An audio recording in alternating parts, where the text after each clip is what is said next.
Alors aujourd'hui, on a dépassé les 8 millions d'utilisateurs dans le 8 monde. millions, c'est énorme. Je t'ai retrouvé à entreprendre en famille. Allons-y et plutôt essayons de faire une force, euh, d'avoir un acteur aussi fort sur ce marché-là. Et utiliser tout ce match d'ailleurs plutôt que transfert. Ouais, à On a toujours eu l'international. cette ambition internationale et Ok. Mais du coup, tu la commences dès le jour 1, toi. dès le jour 1, on est le premier éditeur de logiciels en France à avoir autant d'avis sur ces deux plateformes. ouais On est les 6 mêmes collaborateurs depuis le début. En fait, c'est ce que j'allais te dire. De devenir un acteur majeur du transfert de fichiers, que ce soit sur le marché européen ou même mondial. Et aujourd'hui, vous avez quand même 8 millions d'utilisateurs, sans budget marketing, 80% du marché international, 20% France.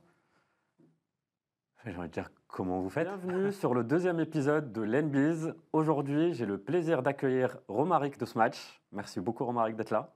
Merci Yass. Romaric est le cofondateur du WeTransfer français.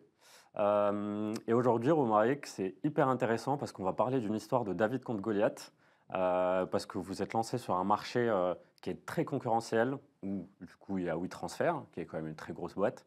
Et donc aujourd'hui, on va parler de ton parcours, de pourquoi vous avez voulu vous lancer sur ce marché-là, et comment on se lance sur un marché où on a énormément de concurrents et surtout des très gros qui sont très bien établis. Et ensuite, on va parler de. J'ai envie qu'on passe sur un sujet qui est votre philosophie. Alors, tu m'en parlais avant, tu me disais que ça a évolué un peu, mais de zéro budget marketing et pas de sales dans la boîte. Je pense que c'est le rêve de beaucoup d'entrepreneurs qui nous regardent aujourd'hui. Merci Rome d'être là. Écoute, est-ce que je peux te laisser te présenter? Bien sûr. Merci déjà de m'accueillir, de me donner l'opportunité de pouvoir échanger et partager autour effectivement de cette aventure entrepreneuriale qui, je pourrais le présenter un peu plus en détail, mais est une aventure entrepreneuriale familiale puisque le projet Smash qui existe depuis avril 2017 est un projet qu'on a cofondé avec notre père et l'un de mes frères. C'est très intéressant, on en reviendra à ça aussi. Et ça aussi, c'est un élément qui n'est pas forcément commun, mais qui fait partie de l'aventure et du projet Smash en tant que tel. Moi, j'ai 45 ans, ça fait maintenant un peu plus de 15 ans que je suis dans l'entrepreneuriat et dans l'univers du digital et principalement du SaaS. Ok. Dans la Smash et troisième, quatrième projet entrepreneurial. Ok. Du coup, effectivement, on va en parler un peu pour essayer de comprendre en fait, la genèse de ce match et comment vous vous êtes retrouvés ici. Parce que ce qu'il faut dire, c'est que aussi, tu as oublié dans la présentation un athlète de haut niveau. Parce que nous, on s'est connus une marche. On a fait la traversée de la Chartreuse ensemble. Et on se connaissait d'avant parce qu'on était ensemble au Hachette. Pendant la traversée de la Chartreuse, donc qui a duré, je crois, 19 heures, on n'avait pas dormi, on est parti de nuit.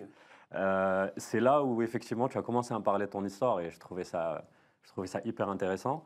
Mais vu que j'avais peur pendant la traversée de la Chartreuse, parce qu'il y avait du vide partout, donc j'ai pas tout écouté, donc ça va être l'occasion de repasser sur ton parcours. Et du coup, ouais, donc en fait, tu entreprends depuis 15 ans. Tu avais bossé un peu avant, il me semble.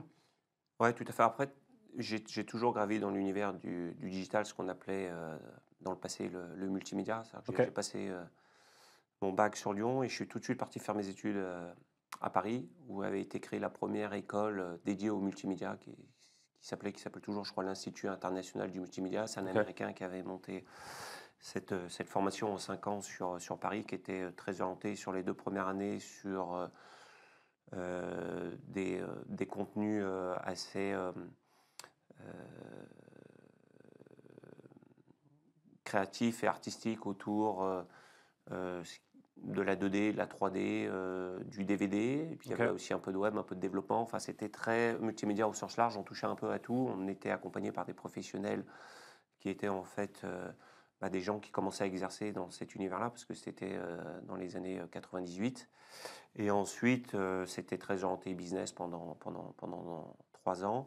Et à la suite de ces 5 ans d'études, je suis parti participer à la création du pôle digital du groupe de communication Havas Ok. sur Paris. Et j'ai travaillé pendant presque 9 ans au sein du groupe. Et c'est d'ailleurs à travers cette expérience au sein du groupe Havas où j'ai commencé à mettre un pied dans l'entrepreneuriat parce que j'avais commencé à travailler sur un projet entrepreneurial pendant mes 2 dernières années au sein du groupe avec 3 autres personnes voilà, du groupe qui travaillaient dans d'autres marques du groupe. Et c'est des personnes avec qui j'avais pu faire connaissance lors de projets de grande envergure au sein du groupe. Ok. Et à travers ces rencontres, on avait commencé à monter un premier projet entrepreneurial. Et c'est un projet qui a duré environ 2 ans puisqu'on l'a revendu. Mais c'est ce qui m'a donné l'envie d'entreprendre et ensuite de partir dans d'autres aventures entrepreneuriales. Et le premier projet, du coup, c'était dans ton domaine Bah, c'était toujours dans le domaine du multimédia. C'était ce qu'on appelait à l'époque la télévision de rattrapage et la VOD. C'était vraiment tous les prémices du replay. Du replay, Ouais. exactement. Les chaînes commençaient... Enfin, il y avait un mouvement qui venait des US et les chaînes et le marché français commençaient à se questionner sur le sujet et à mettre en place des choses. Et on souhaitait uniformiser tout ça à travers une plateforme qui s'appelait Splart. Ok. Et voilà, j'ai co-construit ce projet avec 4 collaborateurs du groupe Havas. Et voilà, c'est un projet sur lequel on a bossé pendant 2 ans et qu'ensuite on a revendu au groupe du Figaro. Ok. Et C'est pas mal, exit en 2 ans. Ouais, alors c'est pas après, mal, c'est un projet qui allait, voilà, qui allait assez vite, parce qu'on était sur quelque chose de nouveau et sur lequel des gros acteurs voulaient se positionner. Et c'est vrai que nous, on avait fait un premier travail en amont qui permettait, notamment au groupe Figaro, de gagner du temps sur tous les sujets à la fois tech et partenariat avec les acteurs et les ayants droit de ce marché-là. Et cette plateforme, ça existe toujours, une forme ou une autre Non, elle a été, elle a été tout de suite. En fait, ce qui avait été racheté à l'époque, c'était toute la partie tech et partenariat et API qu'on avait pu monter avec les différents ayants droit. Et tout ça avait été intégré dans une plateforme et sous une marque du groupe qui était déjà un des leaders dans le domaine de la télévision. Ok. Donc première boîte, exit 2 ans, premier petit chèque, deuxième boîte. Et après, surtout, le lancement vraiment dans l'entrepreneuriat à 100%, où là, j'étais sur un projet de VPN, entre guillemets, le personal VPN. Donc, c'était, entre guillemets, la démocratisation de VPN au grand public. Et là, j'avais monté une plateforme de comparaison d'offres de VPN, et c'était un projet global, mondial. Et là, pareil, j'ai monté des partenaires avec un certain nombre de fournisseurs et je permettais à une personne lambda qui souhaitait s'inscrire de pouvoir comparer l'ensemble des offres et de choisir l'offre qui correspondait le mieux à son besoin. Et ça, c'est un projet qui a duré un certain nombre d'années et surtout qui a permis de financer les nouveaux projets. Ok. Donc c'est voilà, un projet, on est parti de zéro, c'est-à-dire que je suis parti avec peu de moyens et le projet a commencé à grandir, à générer des revenus, et c'est ces revenus-là que j'ai réinvestis après dans un nouveau projet qui là était un projet vraiment SaaS positionné sur le marché B2B qui s'adressait au marché ce qu'on appelait du local business. Donc c'était tous les franchiseurs et les franchisés de tout type de secteur d'activité qui avaient à gérer sur le web leur présence, notamment sur les différents carrefours d'audience comme les Google, les TripAdvisor, à l'époque les Foursquare, les Yelp, voilà, toutes les plateformes sur lesquelles ils étaient présents, et on leur donnait la possibilité en un clic de pouvoir gérer leur présence, de leur multitude de points de vente sur ces plateformes-là. Ok. Et du coup, la première, donc, la deuxième a servi à financer la troisième. La deuxième boîte a servi à financer et la troisième a servi à financer le projet Splash. Ah oui, ok. On a toujours été que sur de l'autofinancement jusqu'à ce que, dans le cadre de l'évolution du projet Smash, on décide de faire une levée de fonds. Mais c'est une levée de fonds qui a eu lieu 2 ans après la création du projet. Donc on avait déjà un produit, on avait déjà de l'appétence et un début de track record sur la partie commerciale. Ok. On Mais avait un du peu coup, plus que des slides avant, ouais, on avait de la matière, enfin début de matière, et voilà, et on sentait qu'on avait besoin d'accélérer pour essayer de répondre euh, aux objectifs et à l'ambition qu'on s'était donné au début du projet, quoi. ok. Parce que du coup, les deux autres projets te finançaient ceux d'après, mais du coup, c'est parce que tu ne te voyais pas, c'était pas des trucs qui pouvaient encore beaucoup Ouais, grossir et aller plus loin, ou c'est vraiment ouais, parce que tu voulais faire autre chose? ouais, dans le domaine des VPN, il y avait une concurrence assez forte. Plus ce marché se démocratisait, plus la concurrence était forte. Donc je sentais qu'il y avait, et c'était une concurrence mondiale, mais je sentais qu'il y avait, ça allait être difficile d'en faire Une grosse boîte. une, ouais, une grosse boîte. Après, c'est pas un objectif en soi C'est ce forcément que de j'allais faire te demander, ouais. Ok. une grosse boîte, mais de répondre à l'ambition d'être un acteur majeur dans cet univers-là. Et puis surtout, ça m'a en fin de compte, j'étais qu'un intermédiaire, mais ça m'a donné envie de devenir après éditeur moi-même et fournisseur d'un service et d'une solution. Ok. En côtoyant ces différents fournisseurs, ces différents services VPN, ça m'a donné envie aussi de passer de l'autre côté de la Ouais. barrière et de, et de partir dans l'univers voilà, du SaaS. Ok. Et du coup, parce que du coup, tu me disais que ton ambition, c'était pas forcément d'avoir une grosse boîte, mais du coup, quand tu as commencé dans l'entrepreneuriat et tu as vu comment ça se passait, c'était quoi ton ambition? Enfin, pourquoi tu es resté dans l'entrepreneuriat? Parce que. Alors après, j'ai probablement une fibre entrepreneuriale qui est liée à mon environnement familial, Ok. où je suis entouré de personnes qui ont énormément entrepris. Donc probablement qu'il y a des racines, un ancrage assez fort à ce niveau-là. Et puis je sais pas, j'avais cette envie-là. J'ai déjà fait un peu de salariat pendant presque une dizaine d'années. J'avais envie voilà, d'avoir cette liberté, de pouvoir créer Mm. voilà, quelque chose qui avait du sens et voilà, qui répondait à mes ambitions en termes d'impact que je Mm. pouvais apporter à travers la création et le développement de ces projets, quoi. Ok. Ok, ok. Et du coup, ouais, tu disais donc environnement où il y avait beaucoup d'entrepreneurs, et du coup, tu t'es retrouvé à entreprendre en famille. Euh, Ça a commencé quand, ça? Il y avait des projets avant où tu étais déjà avec. Parce que du coup, tu es avec ton frère et ton père, c'est ça? Tout à fait. Euh, C'est. ça a commencé,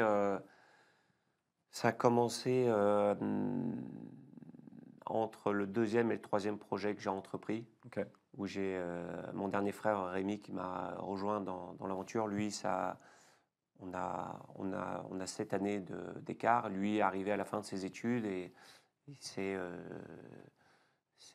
l'as mis en c'était un stagiaire. momentum qui a fait qu'il a fait son stage de fin d'études entre guillemets avec moi et il a commencé à goûter à l'entrepreneuriat et ça lui a dû Il a donner envie réussi. Ouais. voilà, de poursuivre. Et c'est vrai qu'on est assez complémentaires, donc ça nous permettait d'être plus forts Ouais. sur les projets qu'on souhaitait développer, quoi. Donc ça fait du coup un peu plus de 10 ans qu'on entreprend ensemble, quoi. Ok. Et ensuite, pareil, après, c'est des moments un peu de vie concernant notre histoire. C'est que notre père nous a rejoints sur le projet Smash, que lui est arrivé à un moment de sa carrière professionnelle qui l'a amené naturellement à venir nous accompagner sur le développement du projet, sachant que lui, pareil, a toujours entrepris. Il a toujours été dans l'univers des nouvelles technologies et du Ok. digital, et même sur la fin de, de sa carrière, entre guillemets, professionnelle, sur l'accompagnement d'entrepreneurs. Ok. Et du coup, ça faisait du sens d'aller accompagner deux de ses enfants Ouais. au même titre qu'il accompagnait d'autres entrepreneurs, quoi. Donc Ok. ça s'est fait de manière assez naturelle et d'autant plus qu'on est complémentaires tous les trois. C'est vraiment incroyable parce Ça que, faisait du sens. ouais, parce que déjà, on dit aux gens faites attention avec les potes, ça peut être dangereux d'être associé, mais vous l'avez carrément fait avec ton frère et ton père. C'est vraiment, vraiment le truc. Et c'est vrai qu'on voit souvent ça dans des, comment dire, dans des PME, TI ou des choses comme ça où on entreprend effectivement en famille, mais très peu dans l'environnement tech. Enfin, c'était le premier projet où je vois vraiment avec un frère et un père qui sont dans le projet. Après, ton père, il n'est pas opérationnel.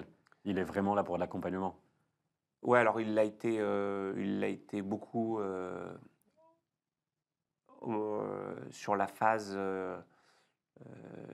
liée notamment la levée de fonds au financement Ok. et sur des sujets en lien avec la stratégie. Et c'est toujours le cas en fait. Donc il est, il est quand même opérationnel. C'est-à-dire qu'il n'est pas, mais ça c'est de manière volontaire.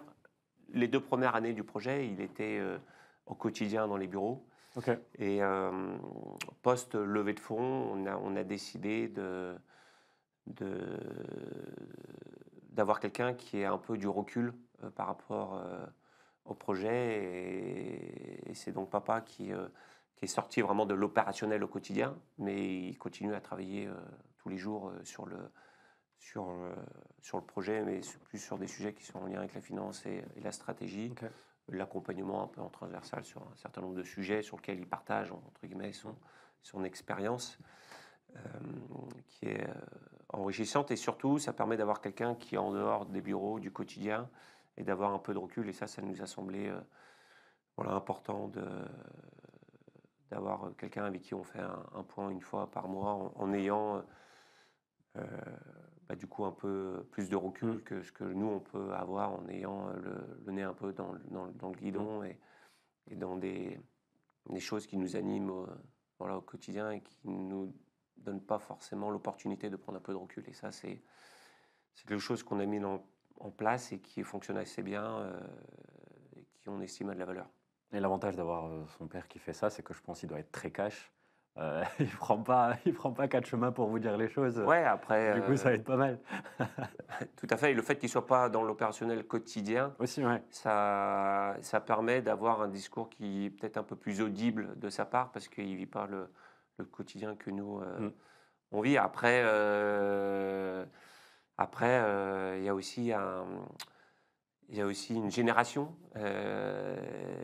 D'écart entre vous. Donc ça, c'est des choses aussi qui animent voilà, les Les débats. repas de Mais ce qui est famille. intéressant aussi, alors non pas les repas de famille, parce qu'on évite d'aborder tous les C'est vrai? sujets Bah, ok. qui sont en lien avec le boulot lors de ces moments personnels. Et vous arrivez vraiment à tenir ça? Ah oui, vraiment. Oui, Ok. parce qu'on ne souhaite pas venir. Les moments en famille sont Ok, faits ok, pour ok. partager les moments en famille avec, notre autre frère et puis, Parce que sinon, ça saoulerait tout le monde, en fait. nos enfants, petits-enfants. Ouais. Si tu parles du taf tout le temps. Ouais, puis ça nous permet effectivement de pas saouler tous Ouais. les autres sur Ouais, c'est vrai. ces sujets-là. Non, et puis on a quand même toute la semaine pour en parler, donc Ok. on a le temps d'en parler. Non, mais ça permet aussi, le fait qu'il soit à l'extérieur, lui, de faire beaucoup de veille. C'est surtout lui qui fait la veille sur un marché quand même qui évolue à toute vitesse. Voilà, c'est intéressant, c'est Ouais. la valeur d'avoir quelqu'un qui... Bah, on va en venir, Et, du coup. Qu'est-ce qui s'est passé? Genre, à quel moment vous vous dites, alors à l'époque, il y avait WeTransfer, qui existe toujours d'ailleurs. bien sûr. Je crois qu'il était valorisé à 700 millions ou quelque chose comme ça, qui venait de faire une grosse levée. Alors WeTransfer, c'est pas des Américains, c'est parce que je pensais que c'était des Américains avant, maintenant c'est des Hollandais, je crois, c'est ça, euh, qui étaient énormes et en fait qui étaient connus de tout le monde. N'importe qui a utilisé WeTransfer. À quel moment tu te dis, allez, viens, on va les concurrencer?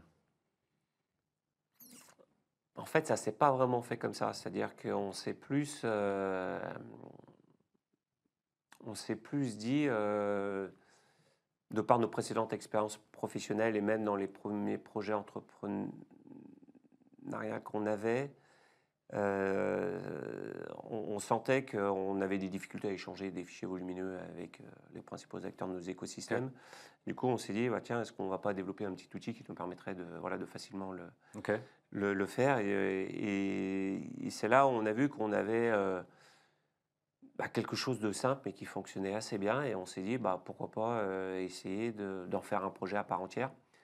Et on a commencé à générer une première version assez light, mais qu'on a fait tester à un très grand nombre de personnes. Et là, on a vu qu'il y avait de l'appétence et surtout qu'il y avait des gens qui étaient prêts à basculer effectivement d'un service C'est fou. dont ils avaient l'habitude d'utiliser pour aller vers un autre service qui répondait un peu mieux à leur attente. Ok. Et c'est à partir de là où on s'est dit, en fait, on est sur un marché mondial où effectivement il y a un acteur qui prédomine ce marché-là, mais il y a de la place pour plein d'autres acteurs, probablement. Le marché est grand. Et même juste en prenant une petite part de marché, ça nous permet d'avoir un projet euh, enfin, captivant, passionnant à développer. Et on s'est dit, allons-y et plutôt essayons de faire une force, d'avoir un acteur aussi fort sur ce marché-là pour essayer, nous, de se développer. Donc on n'a jamais eu vraiment ce questionnement à se dire attends, là on veut se lancer dans le domaine du transfert de fichiers Ouais, ok. volumineux, alors qu'il y a déjà un acteur très fort qui existe, plus plein d'autres qui existent un peu partout dans le monde. Est-ce que c'est pas une bêtise? Non, on a plus dit attends, nous on ressent le besoin, probablement qu'il y a d'autres gens qui ressentent aussi un besoin. Et c'est-à-dire que le besoin n'est pas totalement couvert par cet acteur-là, et probablement qu'il y a de la place pour d'autres acteurs, des alternatives. Quand on a vu que le marché était global et grand, on s'est dit qu'il y avait probablement la place pour d'autres acteurs. Ok. Et là, on s'est dit, pourquoi pas, allons-y. Et puis, et au final, la prise de risque, elle était assez limitée. Donc, on y allait, on a testé et ça a commencé à générer de l'appétence, ça mord un peu. Et puis après, tout s'est un peu basculé et mis en place. Et le projet grandi de jour en jour. Ok. Et voilà, donc ça serait... Mais c'était quoi le besoin? Enfin, parce que tu me disais que du coup, vous avez développé un truc maison parce que les En fait, la solutions difficulté existantes. qu'on avait, c'était quand on commençait à échanger des gros fichiers avec des acteurs de nos écosystèmes qui étaient plutôt des entreprises type PME ou grandes organisations, que ce soit le Ok. domaine privé ou public.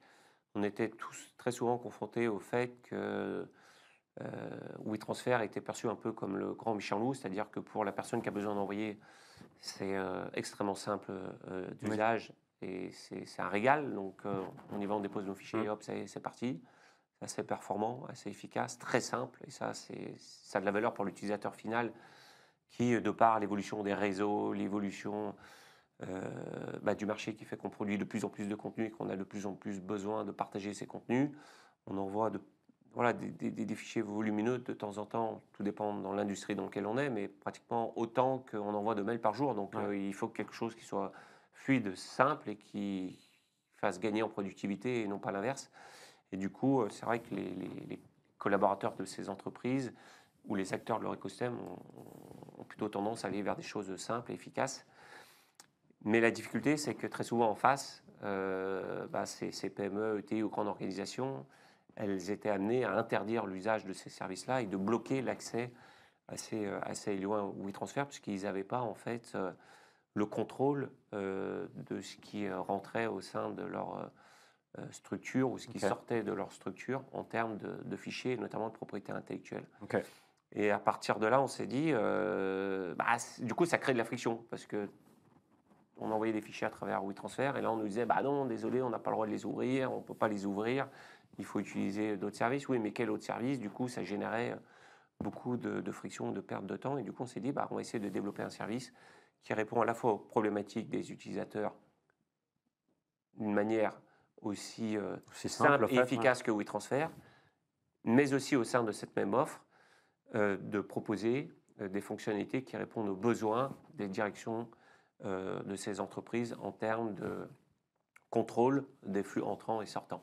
Ok. Et voilà, c'est un peu ce concept un peu innovant de proposer au sein d'une même offre des fonctionnalités qui répondent à toutes les parties prenantes de l'entreprise, que ce soit les collaborateurs et les directions IT ou les directions sécurité de ces grandes organisations.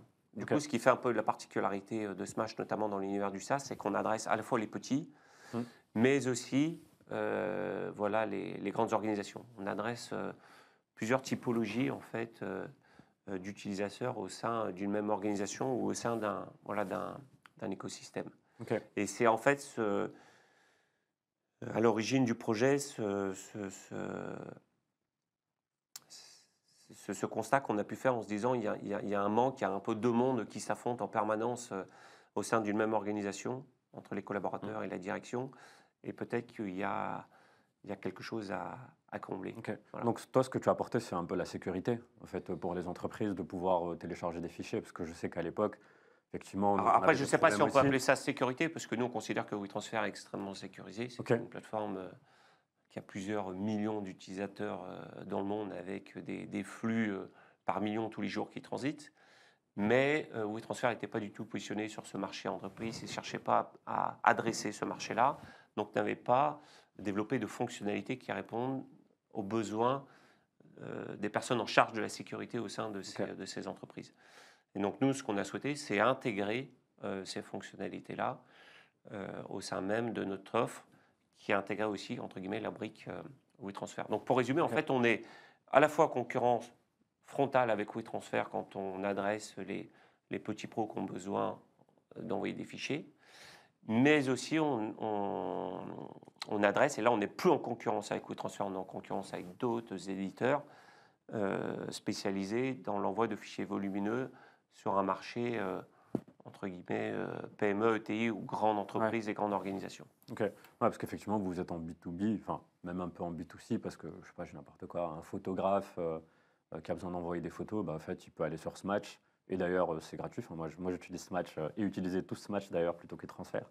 Moi, j'utilise tout le temps Smatch et c'est vrai que c'est hyper simple. En fait, tu mets ton fichier, tu as un lien, tu l'envoies aux gens et ça se passe bien, quoi. C'est un choix stratégique qu'on a fait dès le départ, c'est qu'on a décidé de partir sur un modèle pour pouvoir adresser tout le monde et pour pouvoir essayer de pénétrer ce marché mondial du transfert de fichiers, de partir sur un modèle freemium premium. Donc effectivement, on a développé une offre gratuite à très forte valeur ajoutée sur laquelle on est en concurrence frontale avec un WeTransfer et d'autres acteurs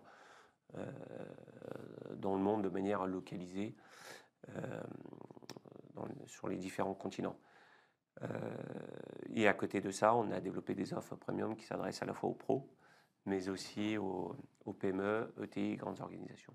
Ok. Et ça, Cette offre gratuite, ça a vraiment été, c'est un choix stratégique qui fait partie intégrante en fait de la stratégie de Smash, qu'elle nous a permis de pénétrer le marché, mais par conséquent de nous faire connaître. Donc c'est un produit d'avant-vente voilà, qui nous permet d'être connus et notamment de pénétrer les entreprises, notamment les PME, ETI ou grandes organisations, c'est-à-dire de rentrer entre guillemets par le bas en montrant aux collaborateurs qu'il existe des alternatives à WeTransfer dont ils n'ont plus forcément le droit d'utiliser, qu'il y a des alternatives comme Smash et que Smash a des offres qui peuvent répondre à leur direction IT ou leur direction en charge de la sécurité, et donc de pouvoir avoir un déploiement global qui réponde aux besoins de toutes les parties prenantes de l'entreprise.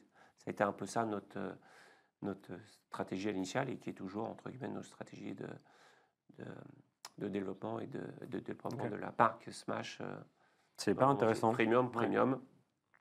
Et nous, on considère que nos utilisateurs gratuits sont, entre guillemets, des clients, quoi. Même s'ils ne nous génèrent pas de manière directe des revenus, de manière indirecte, ils permettent de générer de la viralité, de nous faire connaître dans le monde entier et de pénétrer le marché à la fois des petits pros, mais aussi des grandes organisations. Et notamment tous les petits pros qui sont, comme tu l'évoques, par exemple des photographes. Ces photographes, très souvent, ils travaillent pour des organisations un peu plus grandes, que ce soit des agences ou des marques. Et donc, ça nous permet de rentrer au sein de ces organisations à travers les petits pros. Donc, c'est un peu un cercle vicieux. Mais à chaque fois que quelqu'un utilise le service de manière gratuite, et même d'ailleurs que ça soit à titre personnel, comme tu l'évoquais, c'est qu'il y a des gens aussi qui, à titre personnel, le week-end, par exemple, sont invités à un mariage et prennent des photos et qui veulent partager les photos avec leurs amis, ils peuvent être amenés à utiliser Smash. Et si l'expérience qui est vécue par cet utilisateur est positive, il y a de fortes chances que demain, quand il aura cette problématique d'envoi de fichiers volumineux au sein d'un environnement professionnel, eh ben, ils pensent à En Smash parler, ouais. et ensuite à en parler. Ouais. Et à l'inverse, la chance qu'on a sur cette offre freemium de transfert de fichiers volumineux, c'est que nos utilisateurs sont les expéditeurs, mais il y a en face de ces expéditeurs des destinataires. Et ces destinataires peuvent demain devenir des expéditeurs.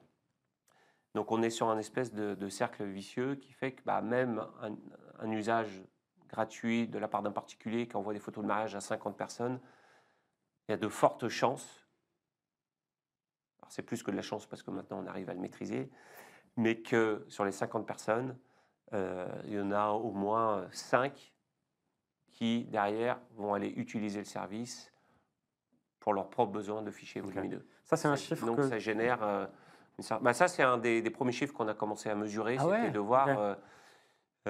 et sur lequel on a travaillé pour essayer de faire grandir, entre guillemets, ce chiffre, de faire en sorte que les destinataires deviennent des expéditeurs et Ok. donc des utilisateurs de Smash. Ok. Que ce soit en gratuit ou en payant, parce qu'après, on travaille sur d'autres mécaniques pour Oui. essayer de faire en sorte de transformer les gratuits en payants. Mais si c'est des usages, entre guillemets, occasionnels, il y a peu de raisons qu'ils s'abonnent. Mais par contre, ils participent, entre guillemets, à la viralité du service. Ok. Parce que comment tu mesures ça? Je sais pas, j'ai n'importe quoi. Moi, j'envoie un fichier. Demain, je vais en parler à mon boss qui, lui, va commencer à utiliser Smash. Comment tu sais que... C'est même pas forcément besoin d'en parler, c'est qu'à partir du moment où tu lui envoies un fichier à ton boss, lui va recevoir un email de la part de Smash en disant que Yacine vous a envoyé un fichier via Smash. Ok. Cliquez sur le bouton pour télécharger. Quand il télécharge le fichier, on fait en sorte que dans l'expérience qu'il va vivre au moment du téléchargement, Ok. on lui indique que toi aussi, si demain tu as besoin d'envoyer tes fichiers, Tu peux utiliser... tu peux ouais. utiliser Smash. Ok. Et là, on met les 2-3 arguments qui font qu'on est différent des acteurs qui existent et qu'en un clic, on peut tester et essayer Smash sans avoir à s'inscrire ou quoi que ce soit. Donc, avec peu de friction. Donc, en fait, c'est très simple Oui, oui. à tester, à utiliser. Il suffit d'aller sur la page, déposer faire ton drag and fichier. drop Ouais, c'est ça. et c'est parti. On peut se rendre compte, entre guillemets, de l'expérience qu'on propose. Donc ça, c'est un des premiers éléments qu'on a commencé à travailler et sur lequel on a essayé de mettre beaucoup d'efforts. Ok. Et c'est une des raisons pour lesquelles on a souhaité rapidement essayer de proposer une offre gratuite qui voulait être et qui est toujours l'offre la plus riche du marché en termes à la fois de fonctionnalité et surtout de capacité d'envoi sur un transfert qui peut être effectué de manière gratuite et avec des performances entre guillemets hors normes sur toute la partie upload. C'est quoi le maximum qu'on peut envoyer en gratuit? Je crois que c'est... Alors la 200 mégas, un particularité, truc c'est comme ça. que, et c'est ce qui nous a permis en fait de nous faire connaître un peu de partout dans le monde, on s'est dit il faut quelque chose de différenciant si on veut que les gens parlent de nous. Et donc on a créé la première offre gratuite de transfert de fichiers sans limite de poids. C'est-à-dire qu'avec Smash, de manière gratuite, on peut envoyer des fichiers sans limite. La seule limite qu'il peut y avoir, c'est quand il y a un fichier qui est supérieur à 2 gigas, le transfert est mis dans une file d'attente. Ok. Donc il faut être ça coûte cher en serveur, tout ça. Oui, c'est que derrière tout ça, ça a bien évidemment des coûts. Et puis surtout, derrière, il faut qu'il y ait un business model qui tourne et qui génère des revenus. Donc il fallait quand même qu'on donne de la valeur aussi aux offres payantes et pas qu'à l'offre gratuite. Donc il a fallu trouver un juste milieu. Mais le fait de dire qu'on a créé la première offre gratuite de transfert de fichiers illimité, ça nous a permis de nous faire connaître et générer de la viralité et du push à oreille. Ok. Du coup, j'allais en venir. Donc ça a été vraiment un élément vraiment différenciant qui nous a permis de petit à petit prendre des parts de marché et le chemin est encore long, il y a encore énormément de boulot pour arriver à atteindre, entre guillemets, nos objectifs en termes d'ambition qu'on s'est donné sur ce projet-là. Mais ça suit son cours. Et voilà, mais c'est un peu la genèse du projet et comment on a commencé. On a mis beaucoup d'efforts là-dessus pour essayer de générer de la viralité et de faire en sorte que nos utilisateurs soient nos ambassadeurs. Et vous avez combien d'utilisateurs aujourd'hui? Alors aujourd'hui, on a dépassé les 8 millions d'utilisateurs dans le monde. 8 millions, c'est énorme. Ok. Et ce qui est intéressant, c'est que ça croît de jour en jour. On a des nouveaux voilà, utilisateurs Ok. qui nous rejoignent dans la famille Smash et qui sont voilà, des nouveaux utilisateurs qui peuvent être des ambassadeurs. Mais pas que, hein, parce que dans le lot, il y en a qui sont que des utilisateurs occasionnels parce qu'ils ont besoin à un moment T, parce qu'ils ont un besoin lié à un Oui, oui. projet d'envoi d'un fichier volumineux. Après, voilà, ce qui est intéressant, c'est comme je l'évoquais précédemment, c'est que le marché évolue. On envoie de plus en plus de fichiers volumineux, donc il y a de plus en plus de récurrence dans l'envoi de fichiers. Donc nous, on le voit même dans le taux de transformation du ratio client, il est plus important, non pas parce qu'on a mis en place des actions qui permettent de l'améliorer, mais plus par rapport à l'évolution du marché qui fait que les gens envoient de plus en plus Il y a un de besoin, fichiers ouais. volumineux. Sachant que dans cette notion de fichier volumineux, il y a volumineux et volumineux. C'est-à-dire qu'on a tendance à dire volumineux, ça touche des gens qui sont dans l'industrie créative, qui produisent des vidéos, des photos et autres. Mais en fait, c'est pas que ça. C'est que aujourd'hui, des gens qui envoient des fichiers volumineux, c'est des gens qui envoient des fichiers qui passent pas par pièce jointe. Donc Mais là, on c'est parle ça, que de 25 mégas. c'est ça. Donc, Maximum, c'est quoi? C'est 25 mégas par pièce jointe?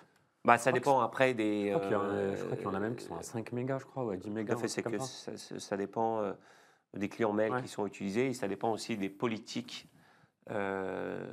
qui sont mises en place par les interne. directions Ouais. IT au sein des organisations. Et on voit, il y a même une tendance qui se dessine un peu.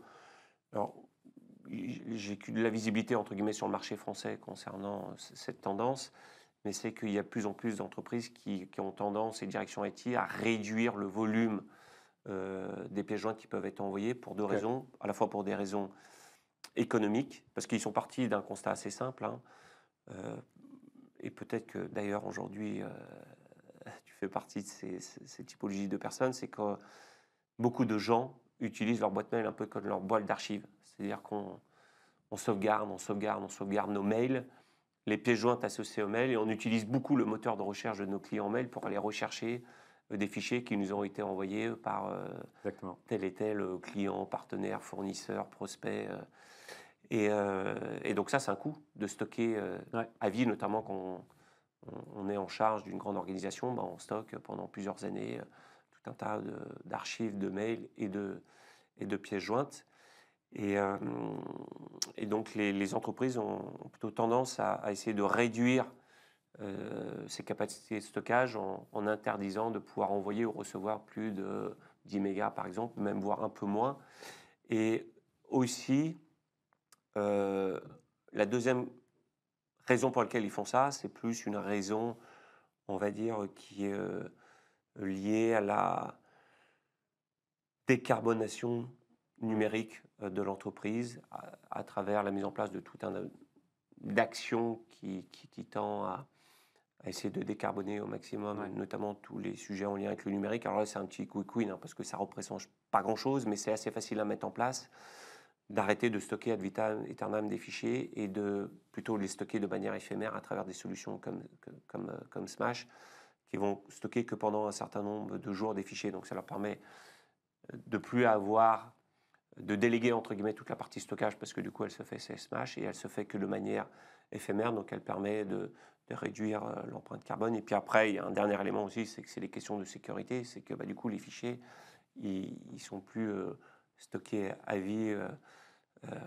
au sein même de Ouais. l'organisation, mais c'est entre guillemets externalisé chez nous avec cette notion éphémère qui fait que, bah, que l'ensemble des fichiers et des données liées au transfert sont supprimés. Donc il n'y a plus de traces. Ok. Ok. Mais du coup, ouais, on va revenir rapidement sur le go-to-market. Donc, vous avez développé la solution en interne. Vous l'avez testé pour vous, dans un premier temps, parce que vous avez un besoin. Ensuite, vous l'avez mise sur le marché pour qu'il y ait d'autres personnes qui la testent. C'était juste des gens de votre entourage ou c'était vraiment, vous avez commencé à aller chercher un peu des gens pour... Très rapidement, bah, des gens de notre entourage, mais les gens de notre entourage, c'était limité pour se dire, ok, ils apprécient Ouais, voilà, c'est la ça. première version du service, go, on y va. Non, C'est ça.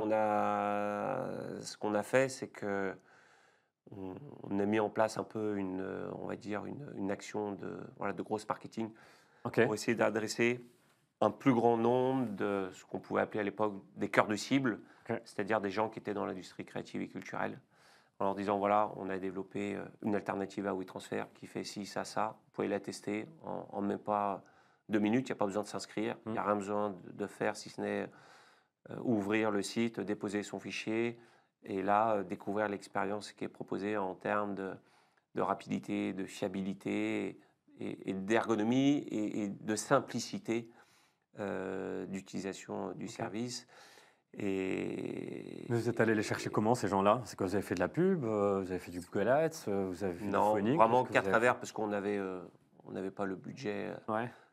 pour faire ça. Donc là, c'était vraiment à travers des actions de grosses où on essayait d'aller récupérer des adresses mail, Ok. par exemple Ouais, c'est classique, quoi. sur les profils Ok. Insta, par exemple, des gens qui sont dans l'industrie créative qui mettent en avant sur leur page Insta ou leur page Facebook les coordonnées pour Ouais. rentrer en contact avec eux. Et on a fait ça à grande échelle et surtout de manière globale dans le monde entier. Donc on a commencé à avoir des retours Ok. d'utilisateurs dans le monde entier. Parce qu'on avait enfin très rapidement le projet, après, de par les précédentes expériences, on a toujours été sur des projets à envergure Assez mondial. internationale, Ok. globale, mondiale. Donc on voulait rester dans cette Ok.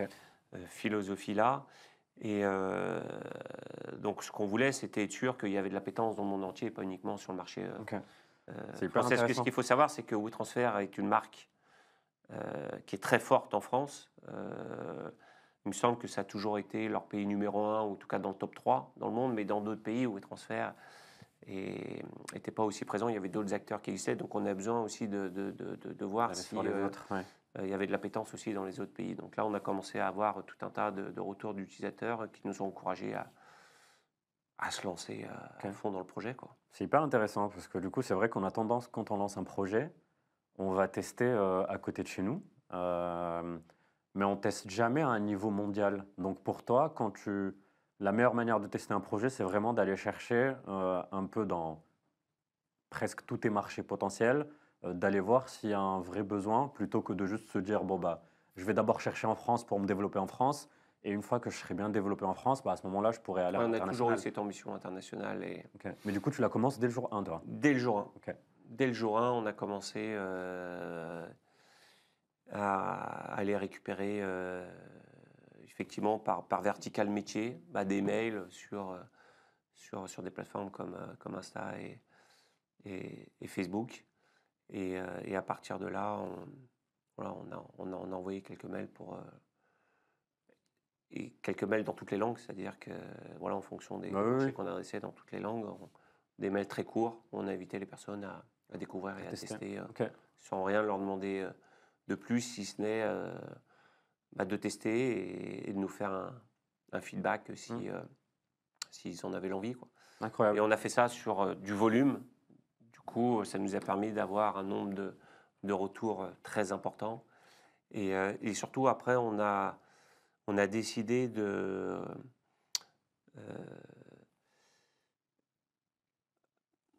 créer cette proximité avec ces utilisateurs.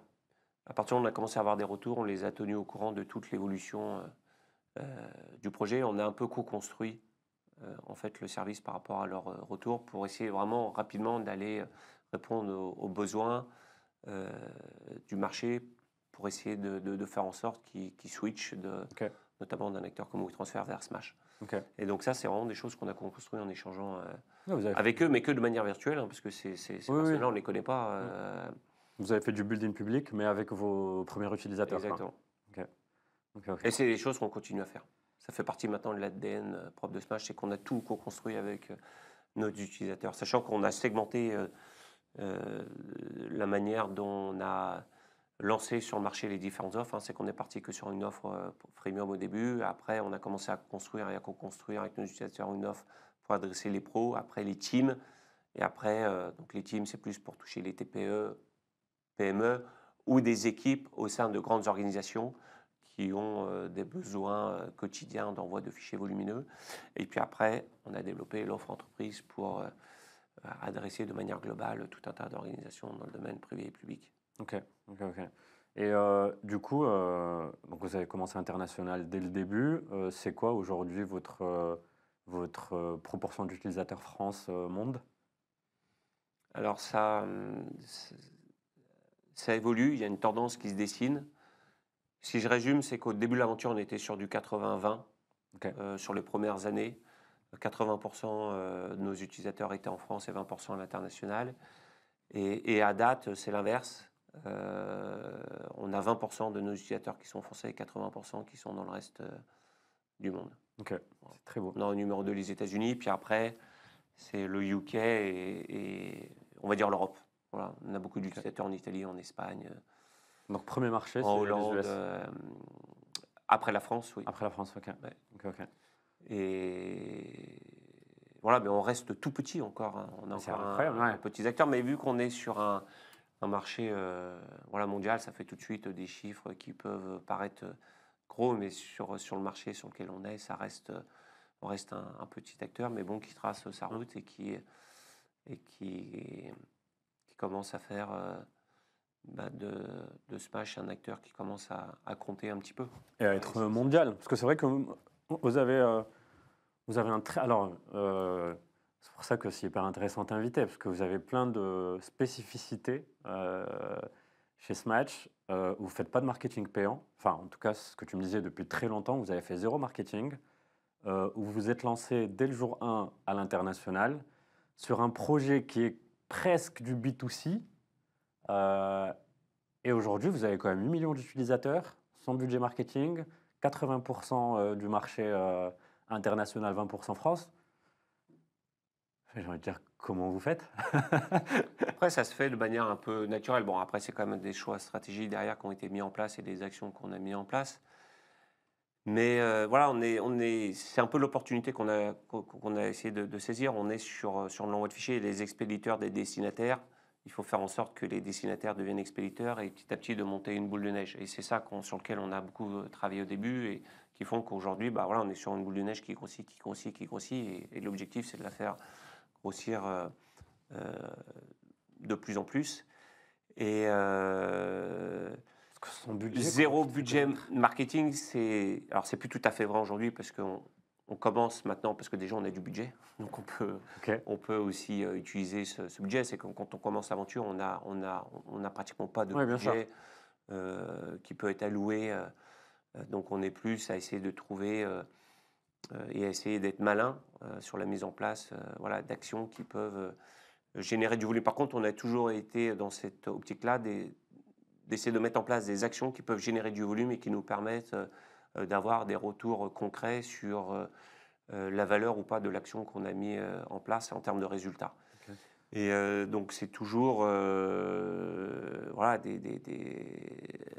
beaucoup de réflexion en amont, de créativité en amont pour essayer de trouver des choses qui peuvent répondre à cette problématique de volume pour obtenir voilà, des résultats qui nous permettent d'avancer. Donc ça a été pendant très très longtemps avec zéro budget Oui. marketing, mais ça a été avec beaucoup de créativité. On a essayé d'être créatif dans les prises de parole qu'on faisait Tu peux me donner pour quelques exemples? essayer aussi de faire en sorte, ça c'est un choix stratégique qu'on a fait à la fois dans le choix du nom qui est Smash, et non pas, entre guillemets, un WeTransfer, même si c'est une marque et que c'est qu'on ne voulait pas qu'il y ait cette notion de transfert, on ne voulait pas avoir un nom, entre guillemets, texte qu'on voulait. La finalité en tant que telle, c'est de faire de Smash une marque et de commencer à asseoir cette marque sur le marché. Donc on a essayé de travailler sur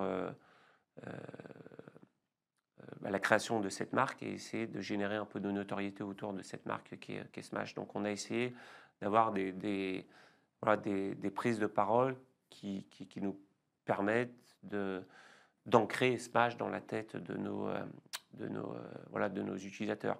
Et ces prises de parole, au début, ça a commencé au sein même de notre service. C'est que pareil, une des chances de notre service, et ça a été beaucoup de réflexion en amont, mais on a essayé de voir, en fait, j'ai évoqué le côté expéditeur-destinataire et faire en sorte que les destinataires deviennent expéditeurs, mais il y a aussi le fait que quand on parle de transfert de fichiers volumineux, on envoie des fichiers qui sont plus ou moins lourds, et que quoi qu'il arrive, il y a un délai de chargement ou de téléchargement de fichiers. Quand on clique sur envoyer, quand on clique sur télécharger, il y a un délai.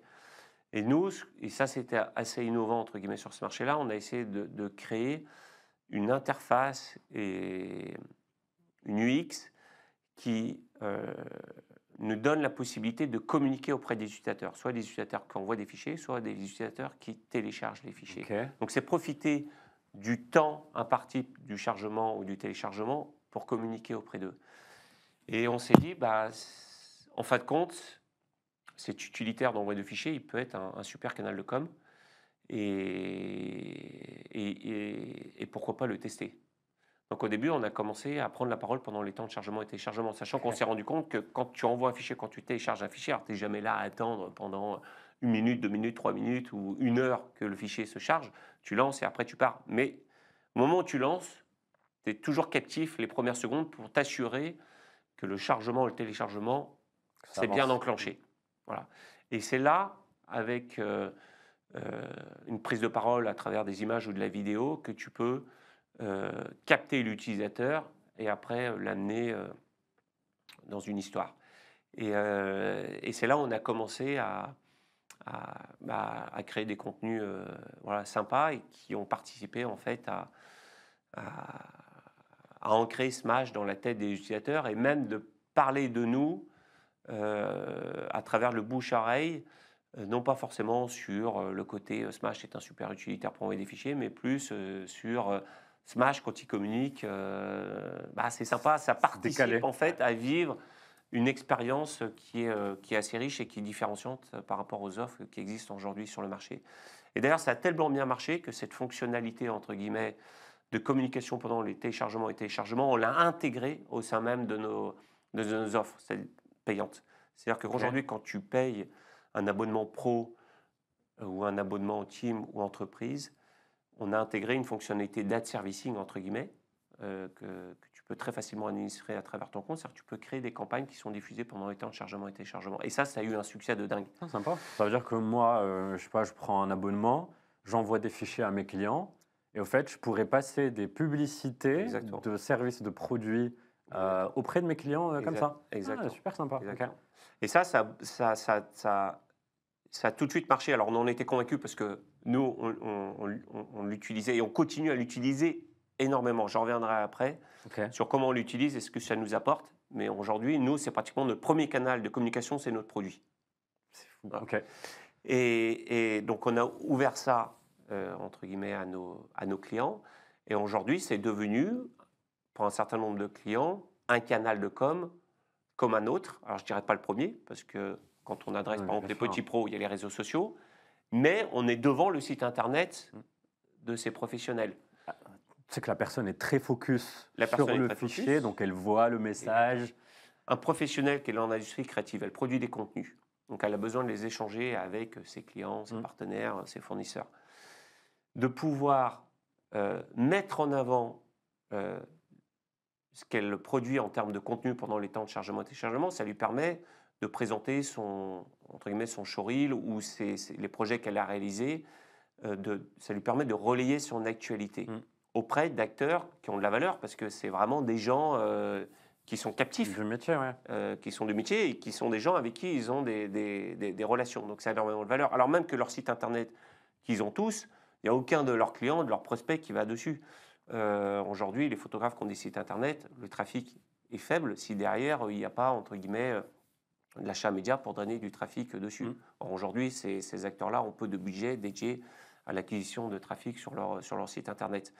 Donc, de profiter de l'envoi de fichiers volumineux qu'ils font tous les jours parce que, de par leur métier, ils créent des contenus, ils ont besoin de les échanger, de pouvoir en profiter pour communiquer sur leurs dernières réalisations, les derniers projets qu'elles ont réalisés, bah, ça faisait du sens, ça leur permettait de se valoriser. Et aussi parce que c'est nouveau, ça leur permettait de montrer qu'ils étaient innovants et qu'ils faisaient vivre au sein d'un simple téléchargement de fichiers une expérience assez innovante auprès de leur écosystème. Et ça leur permet aussi de se différencier. Nous, on a tout un tas d'agences dans la pub, par exemple, qui ont commencé à utiliser Smash pour envoyer des réponses à des appels d'offres et de pouvoir diffuser des contenus vidéo pendant les temps de téléchargement qui leur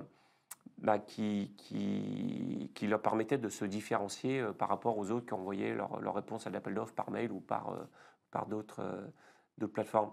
C'est-à-dire Ok. qu'en créant des contenus assez créatifs qui sont diffusés pendant les temps de chargement et téléchargement, ça permettait de se différencier. Hmm.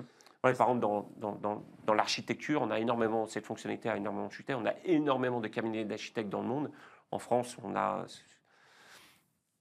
presque les 20 plus gros cabinets d'architectes, plus plein de petits qui utilisent notre service, à la fois pour le côté utilitaire, mais aussi pour ce côté lié à la com. communication. Ouais. C'est que pendant les temps de chargement, ils relaient les différentes réalisations qui viennent de, de sortir, ou aussi des awards qu'ils ont pu obtenir, gagner, des trophées Ouais. qu'ils ont Ok. pu gagner. Et ça a de la valeur. Et au sein d'une grande organisation, c'est encore plus de valeur, parce que quand on déploie dans une entreprise qui a 10 000, 20 000, 40 000 collaborateurs ou agents qui envoient tous les jours des fichiers, et de faire en sorte que pendant les temps de chargement ou téléchargement, il y a des contenus qui relaient l'actualité de Ça fait passer des l'organisation, messages. Ouais. et ça a de la valeur, quoi. Ok, c'est hyper smart. Et du coup, est-ce que vous avez essayé de vendre de la pub sur ce truc-là? Parce que ça peut être hyper intéressant de se dire, ok, nous on a plein de marques, on sait qu'on a 8 millions d'utilisateurs dans le monde, et quand ils viennent, en fait, ça peut être hyper intéressant de prendre, je sais pas moi, des boîtes qui peuvent faire de la pub au moment du téléchargement. Alors moi, je viens de cet univers parce que j'ai travaillé au sein du Ouais. groupe Avas, qui est une entité média auquel j'étais rattaché au début de l'aventure, et même j'ai participé au développement de Avas Digital, donc c'était la partie média du groupe Avas, Ok. sur la partie digitale, donc je connais bien cet univers-là. C'est pas quelque chose sur lequel on a fait le choix d'aller, à l'inverse de WeTransfer, qui était presque considéré comme un média à part entière, au-delà d'être un utilitaire de par le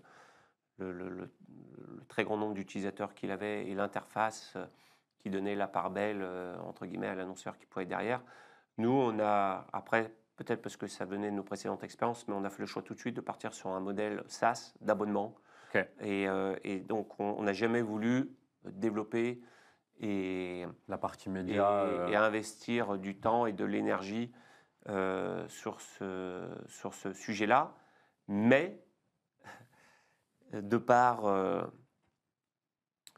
la viralité qui a commencé à se mettre en place, on a commencé à rentrer au sein d'agences médias Ok. qui ont vu des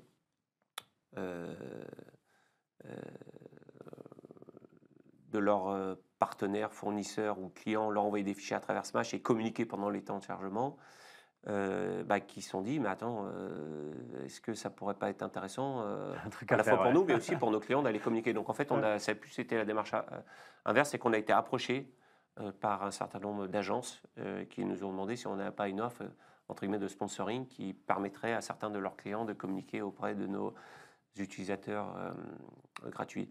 Donc oui, aujourd'hui, on fait un peu de sponsoring, mais de manière très ciblée, parce qu'on cherche quand même des annonceurs qui sont en lien. Et quand je dis on cherche, on gère que de l'entrant. C'est-à-dire qu'on n'a pas de force commerciale pour essayer d'aller démarcher des annonceurs. C'est plus des agences qui viennent vers nous et qui nous intègrent dans des plans médias. Et nous, on répond oui ou non en fonction de ce qu'on souhaite faire. Donc on en fait un petit peu, mais de manière vraiment très marginale. Et par exemple, on n'en fait pas du tout sur toute la partie expédition. C'est quand on en fait, c'est que sur la partie téléchargement. Mais ce qu'on veut, c'est toujours continuer à proposer une expérience utilisateur qui se veut extrêmement simple, fluide, et qui ne soit pas... On se sent pas noyé sous la pub. Alors, pas noyé, puisqu'on a fait le choix de faire des choses premium, entre guillemets, en termes de diffusion de contenu sponsorisé. Mais ce qu'on veut, c'est que l'expérience de l'utilisateur qui envoie des fichiers, elle soit la plus fluide possible. Et surtout, en fait, nous, on se garde ce temps de téléchargement pour nous-mêmes diffuser nos propres contenus, pour relayer soit nos actualités, ou soit pour encourager nos utilisateurs à faire telle et telle action. Donc, on se garde cette partie-là pour nous, parce que, comme je l'évoquais, c'est notre premier canal de com, c'est notre produit, notre service. Et donc ça, effectivement, c'est un budget marketing qui est de l'ordre de zéro. C'est pour ça que j'ai pris un peu de temps pour le dire. C'est que c'est pas tout à fait vrai non plus, parce que ça a un coût, tout ça. C'est que cette offre gratuite, oui, il faut que elle a ça un se finance. coût. Donc, c'est un canal de com comme un autre, mais il a un coût parce qu'il faut financer cette offre Tout le gratuite. freemium, ouais, c'est ça. Ouais, parce que c'est vrai qu'on parle zéro budget marketing, mais quand on parle budget marketing, généralement c'est ads ou agence ou peu importe. Mais c'est vrai qu'on ne prend pas en compte ce Voilà, qu'on fait en interne parce qu'on ne sort pas d'argent à proprement parler. C'est pas pour ça que c'est pas du budget, en fait. exactement. C'est pour ça que je dis bien entre guillemets zéro budget marketing. C'est que oui, on n'a jamais fait de pub au début de l'aventure de Smash. C'est que très récemment qu'on commence à en faire un petit peu sur les principales Mais ce qui est... plateformes. Ouais. Mais par contre, on a énormément investi dans notre produit, dans cette offre gratuite. Et donc tout ça, ça avait un coût. Ouais. Ça serait faux de dire non, on n'a jamais investi et on a des millions d'utilisateurs. Non, ça a un coût. Ouais, ouais, non, mais bien sûr. Mais en fait, enfin, c'est quoi le... Parce que tu me parlais, on a fait des campagnes marketing pour aller chercher de la viralité. Est-ce que tu as en tête une ou deux campagnes qui t'ont permis de, je sais pas, avoir d'un coup 100, 200 000 utilisateurs aux US ou quelque chose comme ça? Enfin, comment ça se passait pour aller chercher les premières personnes? Parce que je suppose que moi, je suis aux US. Les 2, 3 premières années de ce match, pour te connaître, fallait bien que tu aies quelque chose. Enfin, fallait bien que ce match soit quelque part. Tout à fait, mais ça a commencé, et c'est ce que j'ai expliqué tout à l'heure, c'est que au tout début du projet, quand on a commencé à faire tester Ah, tu as fait la des première mails à version des gens. Ouais. les gens, on a continué à lier du lien avec eux. Ok. Et eux, ils ont été nos premiers ambassadeurs et c'est eux qui ont commencé à faire connaître, entre guillemets, Smash dans ces différents pays-là. Et ils se sont sentis assez impliqués parce qu'ils étaient au tout début de l'aventure. Smash, c'était les premiers qui ont rejoint la famille Smash et ils ont participé au développement du projet et ils se sont sentis, entre guillemets, valorisés par rapport à ça parce que on a pour un très grand nombre d'entre eux mis en place leurs recommandations en termes de Ok. recos de besoins. Et ils se sont sentis écoutés. Et à partir de là, bah, derrière, eux, ils se sont sentis fiers, entre guillemets, de participer à ce développement-là et du coup, indirectement, de pouvoir en parler et générer voilà, le bouche à oreille. Et puis après, c'est vraiment les prises de parole pendant les temps de chargement et téléchargement qu'on a pu mettre en place aussi, qui ont généré de la viralité. C'est qu'on a plein d'utilisateurs qui ont commencé à envoyer des smash et à faire des screenshots au moment de l'envoi et à partager sur le réseau. Ok. Bah regardez, c'est la première fois que j'utilise un service et qu'on me parle de cette manière-là C'était quoi, pendant que par exemple? j'utilise ce service. Donc C'était quoi, par c'est exemple? C'était des trucs décalés un peu ouais, beaucoup de choses. Alors, au début, c'était pas forcément, on n'était pas dans le décalé, mais on était plus dans la sympathie, c'est-à-dire qu'on essayait vraiment de créer de la proximité en étant euh, entre guillemets sympathique avec nos Ok. utilisateurs, en les remerciant vraiment d'avoir utilisé le service et, et surtout sans chercher à essayer d'obtenir quoi que ce soit d'eux. On les encourageait pas à les partager ou quoi que ce soit. C'est s'ils avaient envie et qu'ils trouvaient entre guillemets l'initiative intéressante, bah, ils partageaient de leur propre gré. Mais tout ça écrit, c'est-à-dire que chaque mot des prises de parole qu'on faisait était vraiment travaillé. Et c'est ça qui a fait que l'écriture a beaucoup participé au fait que derrière, les messages qui ont été diffusés ont amené à générer de la viralité. Et puis après, on a commencé à faire des choses décalées. Et là, ça a énormément plu. Ça a généré une viralité voilà, plus forte. Ok. Et ça, c'est quelque chose aussi après qu'on peut retrouver un peu sur notre ligne éditoriale, sur les différents Ah, moi, j'adore réseaux comme LinkedIn, sociaux hein. où on a commencé, mais ça on a pu le faire après, c'est commencer à communiquer sur des clients, sur ce qu'on ne pouvait pas faire au début parce qu'on n'en avait pas. C'est pour ça que... Et donc sur le côté décalé, on communique beaucoup sur nos clients de manière Hmm. décalée et ça plaît effectivement énormément. Et, et puis aussi, il y a un autre élément aussi qui plaît énormément, c'est qu'on a toujours été à essayer de venir titiller WeTransfer sur un certain nombre de sujets, par exemple en lien avec l'actualité.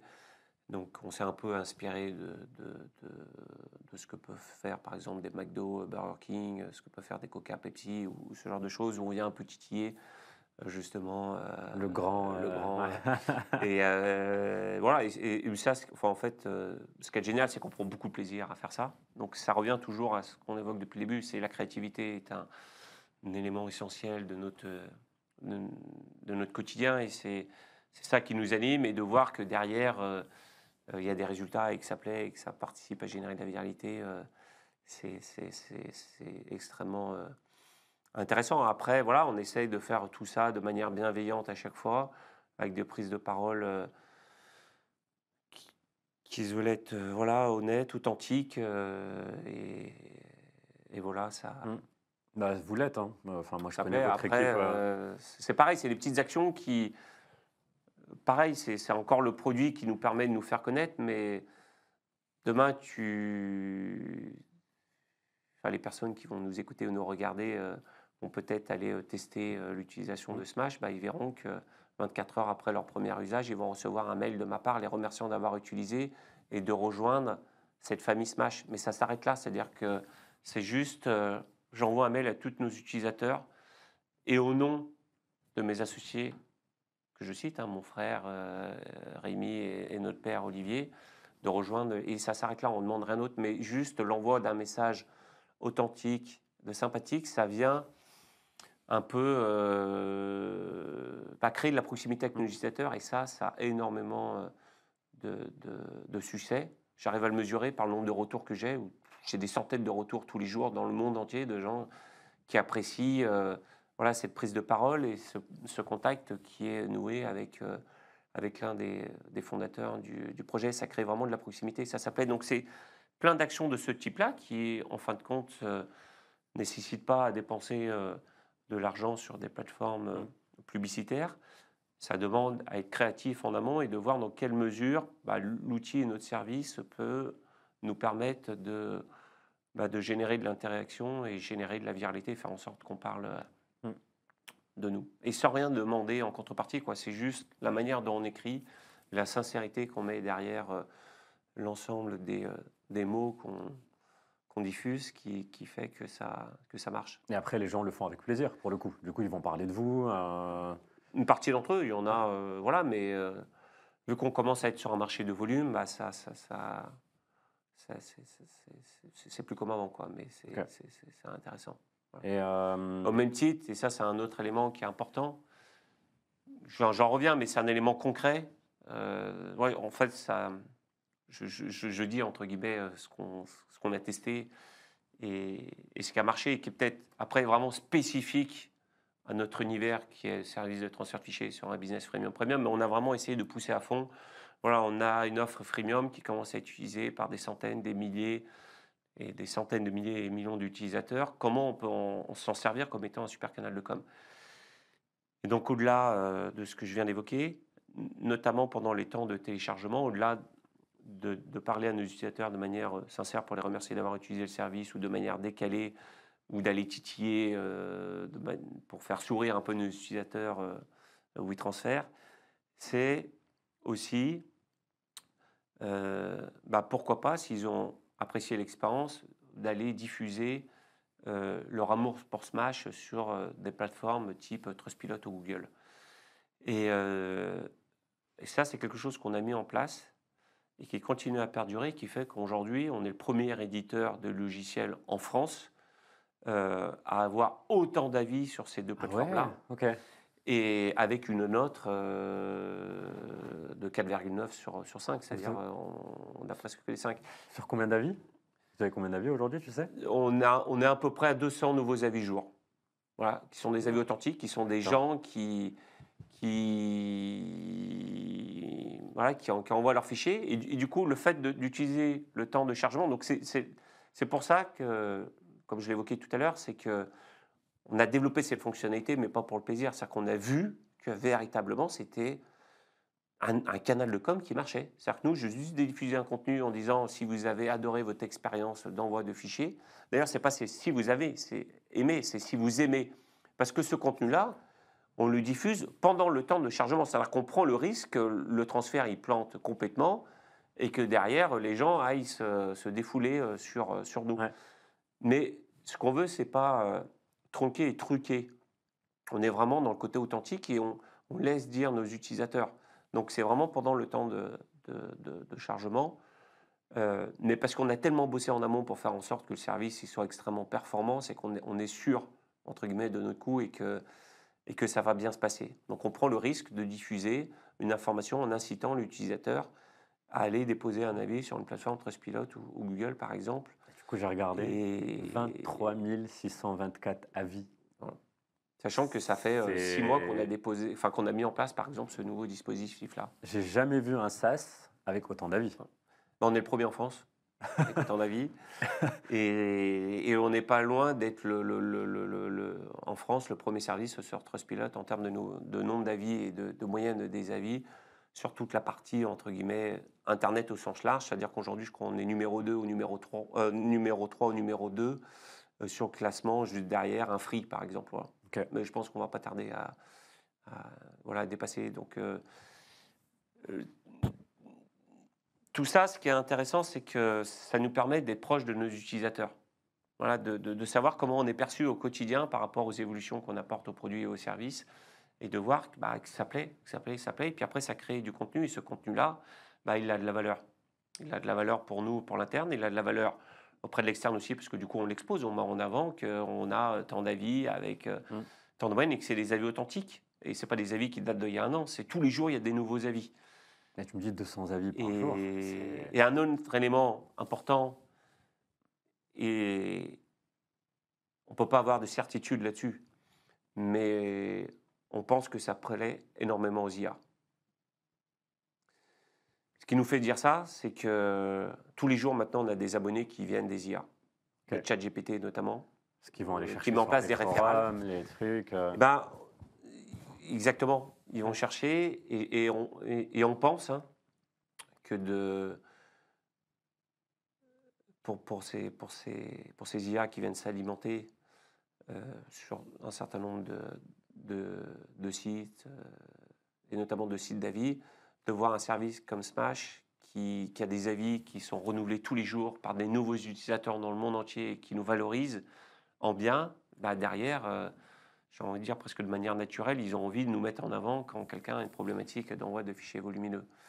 Et ça, ça a des répercussions qu'on n'avait pas forcément imaginées, mais qui montrent que justement ce service et cette offre gratuite, en l'utilisant comme un canal de com, ça peut être hyper puissant derrière. C'est ton levier marketing.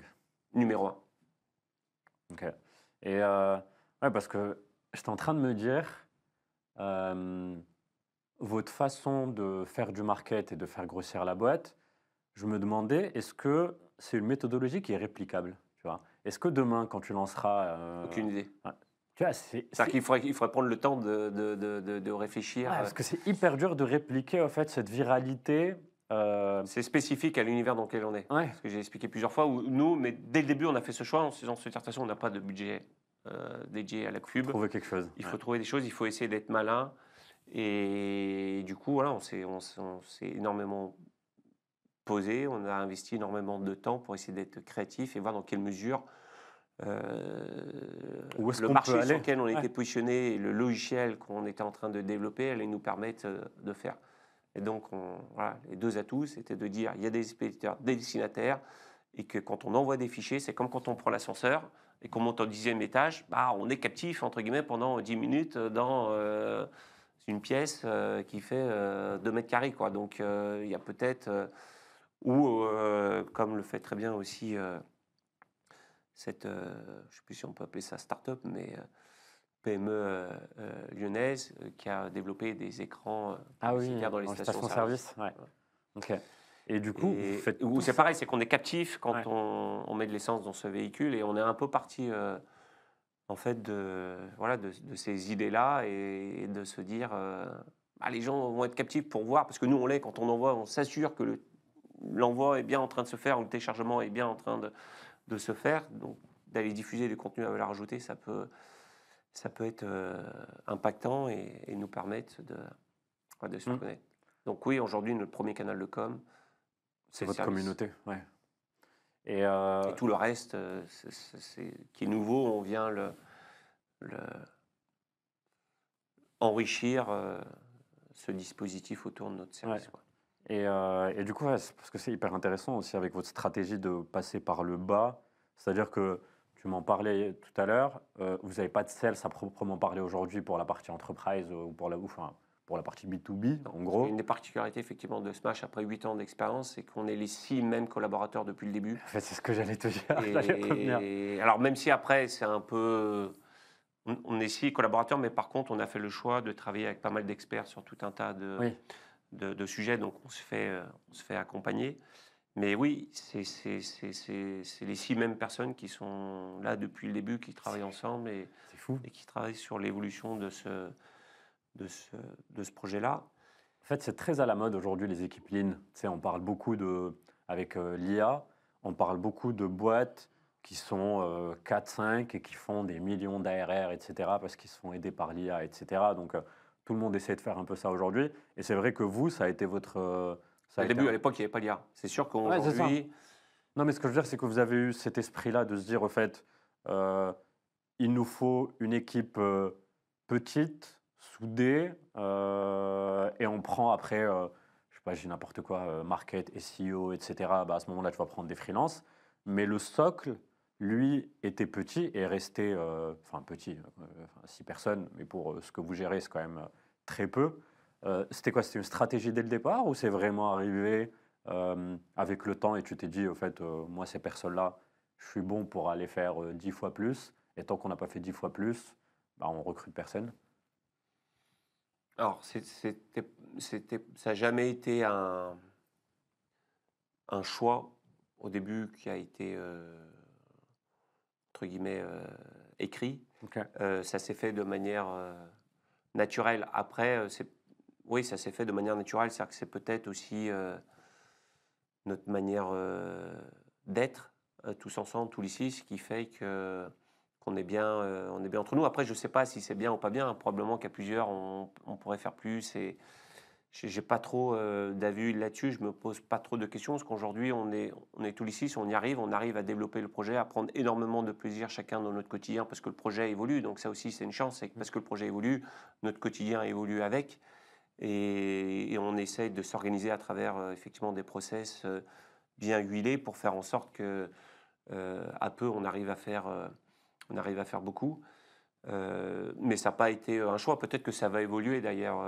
Mais aujourd'hui, c'est vrai que j'aurais tendance à dire là où c'est une chance, c'est que du coup, d'un point de vue RH, c'est un Ah non-sujet, bah quoi. oui, voilà, c'est ça. C'est que tu n'as pas le truc Mais où tu dois gérer pas mal de personnes, etc. Là, les personnes avec qui tu es, en fait, vous connaissez tellement bien, et puis je vous vois dans votre bureau, voilà, vous êtes tous après, ensemble, donc on est une famille.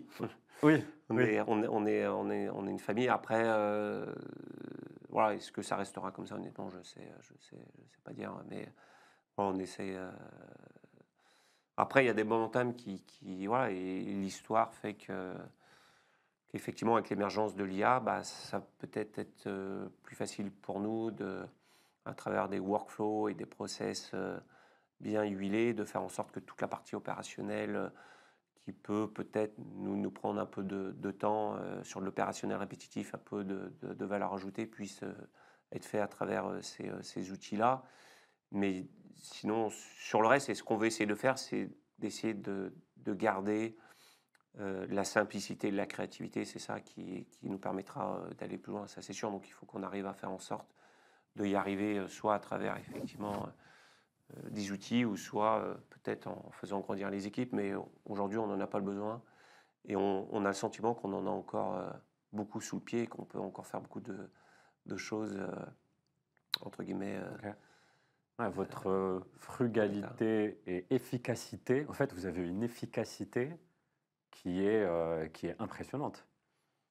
Ouais, après, c'est un peu, je dirais, peut-être de la chance qu'on a eue, c'est que dès le début, en voyant grand, on a essayé de structurer le projet pour faire en sorte qu'on puisse grandir, entre guillemets, facilement, Mm. sans avoir à tout casser, tout refaire, ou embaucher voilà, tout un tas de personnes, notamment sur la partie tech, parce qu'aujourd'hui, notre infra elle est en capacité d'absorber des millions et des millions d'utilisateurs. C'est un non-sujet. Euh, Par contre, après, c'est plus effectivement sur des sujets très opérationnels du quotidien, où peut-être que là, on peut t'amener à se poser des questions, est-ce qu'il ne faudrait pas recruter pour aller peut-être plus vite, mais est-ce qu'on a vraiment envie d'aller plus vite sur certains sujets? Ça, c'est des réflexions qu'on a en cours. Et puis après, bah, il y a toute la partie sales. C'est vrai que nous, aujourd'hui, on n'a pas de sales, c'est-à-dire qu'on gère que de l'entrant sur la partie grande entreprise. Et sur la partie un peu sponsoring, ce que j'évoquais aussi tout à l'heure, pareil, c'est qu'on gère de l'entrant.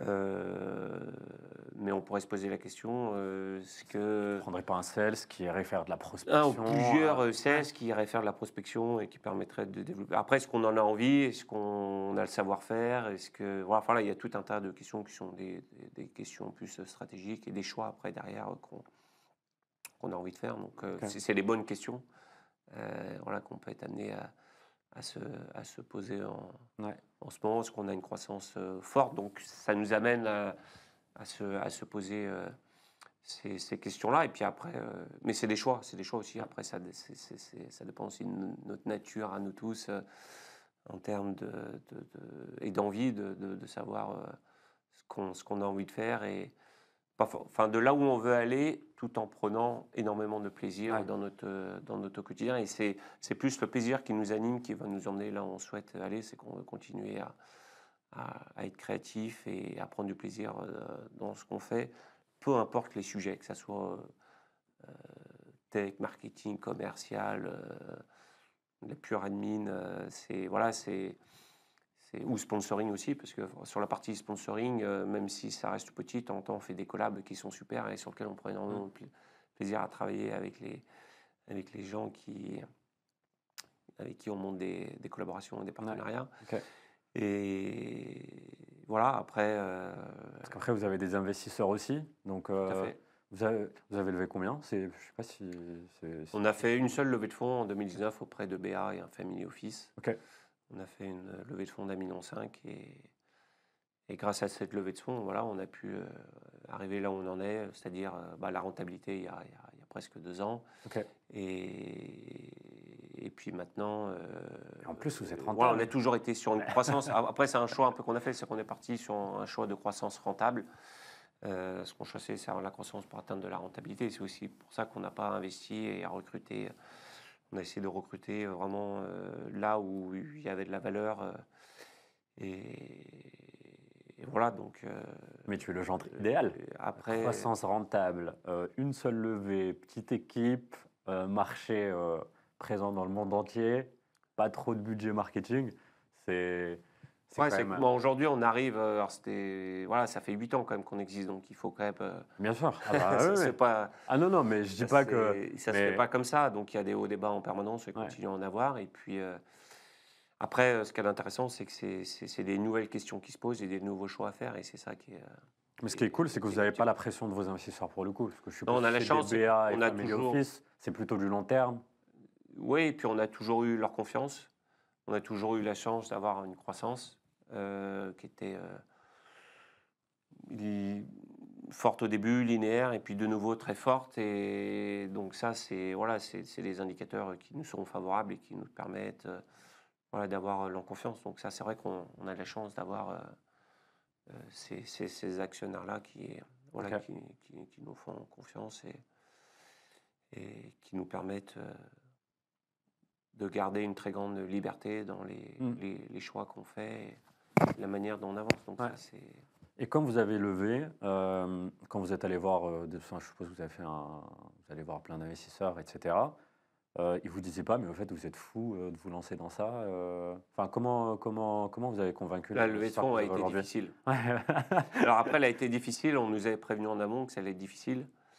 Euh, non pas parce qu'on était dans l'univers du transfert de fichiers, qui est un marché qui existe depuis 30 ans, qui n'était pas forcément sexy sur le papier, et non pas non plus parce qu'il y avait un acteur très fort ou des acteurs très forts sur ce marché. Donc honnêtement, pourquoi C'était quoi? C'était le fait que ce soit aller là-dedans? C'est B2C non, mais on savait que ça allait dur parce que quoi qu'il arrive, une levée de fonds, ça prend Oui, du bien sûr, temps, ouais. ça demande énormément d'énergie, et on est confronté au regard voilà, des autres voilà, qui ont un avis très business, qui est différent de nos avis utilisateurs, parce que, comme je l'ai évoqué, nous très rapidement, on allait chercher le regard des autres, mais qui étaient nos utilisateurs pour voir leur Mm. perception.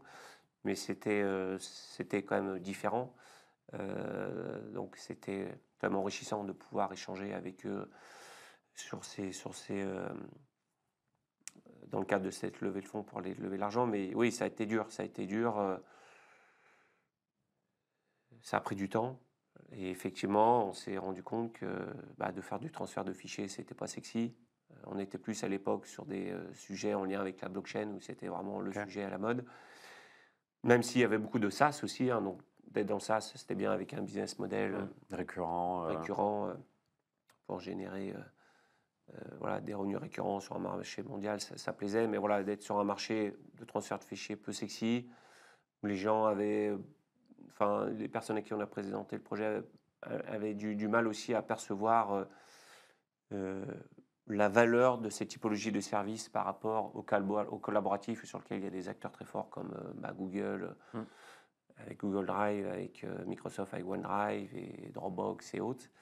Et donc il a fallu passer beaucoup de temps pour essayer d'expliquer ce qui nous différenciait et en quoi ça pouvait être complémentaire dans un déploiement au sein d'une grande organisation, et que ce n'étaient pas des services qui étaient concurrents, mais complémentaires. Et puis le fait aussi qu'il y ait des gros acteurs positionnés sur ce marché, ça faisait peur. Ce qui nous a permis de lever, c'est souvent le cas, c'est l'équipe qui est derrière et qui permet d'inspirer confiance et de montrer qu'on n'est pas complètement fou et que si on y va, c'est que nous, on est persuadés qu'il y a des opportunités à saisir et qu'ils pourront en bénéficier en nous suivant dans l'aventure. C'est peut-être aussi le fait que tu avais quand même 3 boîtes derrière toi Il y qui a a, aussi il y a aidé. l'expérience, mais c'est un tout. C'est à la fois l'expérience vécue, plus après, quand on échange, quand on pitch,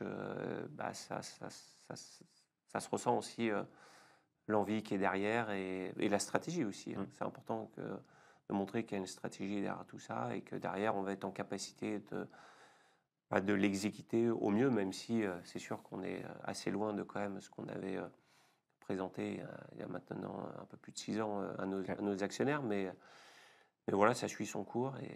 Et vous voulez relever là ou pas? C'est les questions qu'on se pose.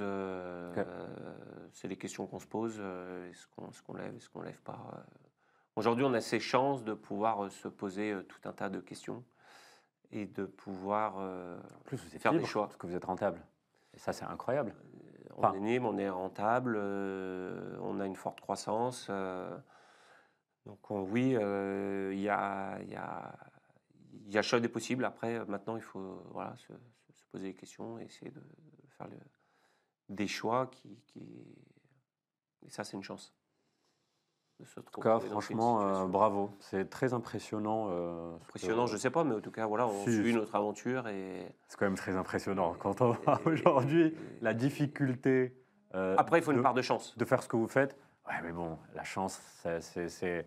Non, il faut une part de chance. Oui, non, mais bien sûr. Nous, Mais la chance, c'est le tu vois, coefficient. il y a des choses, ça fait 8 ans qu'on a initié le projet, on ne pensait pas que le marché du transfert de fichiers allait croître autant que ça, que les technos, les réseaux allaient autant évoluer, que les gens allaient autant produire de contenu de plus en plus volumineux dans le monde entier. Et ça, c'est sûr que c'est très porteur et on a la chance, ça c'est des choses qu'on n'avait pas forcément identifiées au début.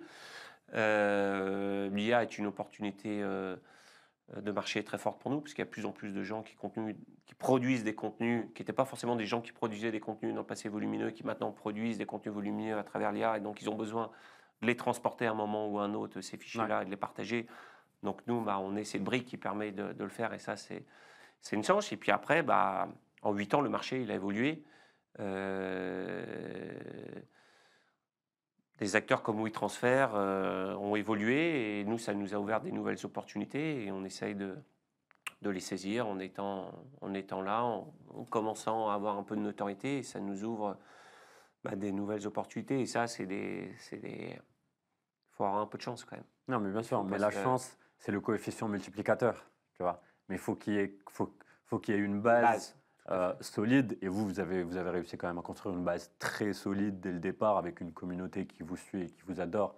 Et on le voit, 23 000 commentaires pour un SaaS. Enfin, franchement, j'ai jamais vu ça. Donc, franchement, bravo. Et du coup, toi, Rome, comment tu tiens dans tout ça? Parce que je suppose que c'est hyper compliqué. Là, j'ai envie qu'on parle vraiment de toi. Qu'est-ce qui te fait tenir? Est-ce que tu as des habitudes? Est-ce que c'est ton entourage? Tu as des routines? Est-ce que tu déconnectes un peu de temps en temps? Après, les choses évoluent avec le projet. c'est que ça fait 8 ans maintenant qu'on est sur le projet et ça fait plus de 15 ans que j'entreprends. Donc c'est sûr que mon quotidien est plus le même qu'il a pu être dans le passé. Ce qui permet de tenir quoi qu'il arrive, enfin, de manière très personnelle, c'est l'entourage. C'est d'avoir un entourage bah, qui nous suivent dans ces aventures entrepreneuriales. Ça a énormément de valeur et même c'est absolument... Enfin, ça a été indispensable et ça l'est toujours aujourd'hui. Après, enfin, honnêtement, ce qui permet de tenir, ce qui anime le projet, c'est de prendre énormément de plaisir, d'avoir la chance de pouvoir prendre autant de plaisir le matin quand on se lève et quand on se couche. Enfin, honnêtement, c'est ce qui permet de tenir, quoi. C'est autant kiffer le quotidien, c'est, je pense, ce qui permet Et du coup, ce qui te permet de de kiffer. contenir, même si effectivement il y a des hauts et des bas, mais le fait quand on est en bas, de se dire, bah déjà d'être bien entouré, et donc ça permet d'aider à remonter la pente. Après, d'autant enfin, kiffer ce qu'on fait. Ouais, c'est sûr que dans le futur, c'est pour ça que les choix qu'on va prendre vont être importants. Nous, c'est ce qui nous nourrit tous au quotidien, c'est de prendre autant de plaisir à bosser Comment continuer à kiffer, quoi. dans ce projet-là et comment continuer à kiffer. Et c'est ça qui nous permet de tenir avant tout et de passer bah, les différentes montagnes, les différents sommets qu'on a dû gravir quoi, et passer. Et ça, c'est... Après, ce que je dis, ça c'est bateau, mais c'est ce qui Non, mais traduit la réalité c'est du toi, quotidien, bien entre sûr. guillemets. Ouais. C'est voilà, l'entourage, et ça soit l'entourage personnel, mais aussi voilà, pro. On a la chance d'être, nous, euh, bah, une structure qui est familiale aussi, donc un ancrage familial, ça a beaucoup de valeur hein, pour la famille. Et c'est probablement ce qui nous a permis aussi plus facilement de passer les obstacles qui étaient devant nous. Et puis après aussi, c'est l'équipe. Hein, le fait d'être les 6 mêmes personnes depuis le début, ça nous permet de plus facilement probablement passer et d'avancer, quoi. Ok. Et voilà, de kiffer. Mais quand je dis kiff, je le prends pour moi, mais c'est de manière générale. C'est qu'on a tous besoin au sein de l'équipe de prendre énormément De plaisir. voilà, Mais comme de tout le plaisir. monde. Hein, Après, l'entourage personnel, c'est sûr que voilà, le projet, l'excitation du projet fait que bah, on passe beaucoup de temps et le cerveau passe beaucoup de temps dans le projet. Il en passe du coup bah, un peu moins ailleurs. Donc c'est pour ouais. ça que c'est important d'être soutenu. Et tu arrives à déconnecter un peu, de temps en temps? Parce que vu que vous êtes peu nombreux, je ne sais pas à quel point, toi, en tant que CEO, tu arrives à déconnecter. Je ne sais pas, quand tu pars en vacances, peu Alors, importe, ou tu as toujours ton ordi non, sous le coude. je déconnecte jamais vraiment, mais par contre, les années passant, je déconnecte de plus en plus. C'est-à-dire qu'avant, c'était très dur de déconnecter. Maintenant,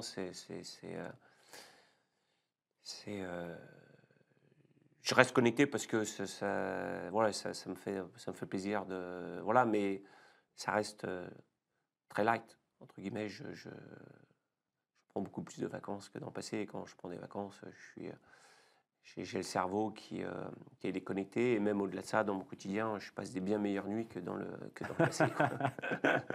Ok. Je me lève le matin, je suis reposé, mais bon, il y a un petit côté frustrant, c'est qu'avant, quand même, dans la nuit, j'arrivais à être assez créatif, à générer beaucoup d'idées, et ça manque un peu de l'être.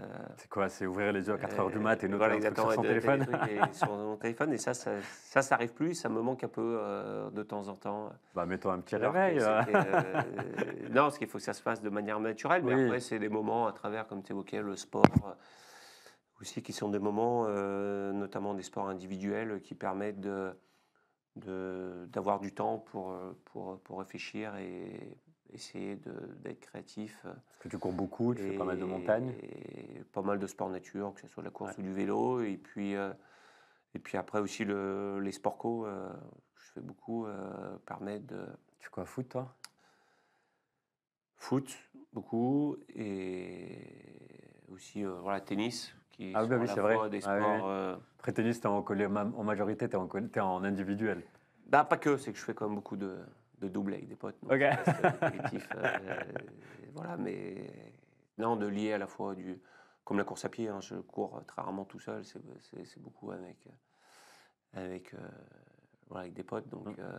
mais c'est toujours que, entre guillemets, que pour le plaisir. Je fais pas de compétition, mais Ouais. c'est pour le plaisir et aussi le besoin de déconnecter, de profiter de ces moments pour être créatif, quoi. Mm.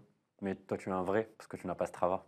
Tu vois, Oui, contrairement à... parce que Tu es un vrai amoureux de la course, en fait. je sais pas si c'est. Oui, c'est que je prends. Enfin, beaucoup de. Alors, la course, je fais pas. Je fais que la course dans un environnement nature. Ouais. C'est ce que j'apprécie le plus, c'est d'être dans les montagnes ou dans la nature. Donc, je le fais Oui, tu le sans fais être pour le connecté plaisir, à pour le aucune vrai plaisir. application Ouais. et sans musique, sans rien, juste pour voilà, le plaisir Se vider la et tête. se vider la tête, voilà, que ce soit tout seul ou avec d'autres personnes. Et voilà, mais bon, Ok. on a déjà eu des aventures, hein, On a déjà... communes sur le Et sujet. est-ce qu'il y a des, des, des mentors ou un livre ou quelque chose comme ça qui t'ont aidé à traverser ces 15 ans d'entrepreneuriat? Non, jamais. Je lis assez peu Ok. et je prends aujourd'hui peu de temps aussi. Je suis très peu connecté, j'ai pas de réseaux sociaux. Euh, donc je passe très peu de temps à scroller, très très très très très peu de temps. Donc même la veille entre guillemets, comme je l'évoquais vraiment très en amont, c'est plus notre père avec Rémi qui l'a fait. Donc je suis plus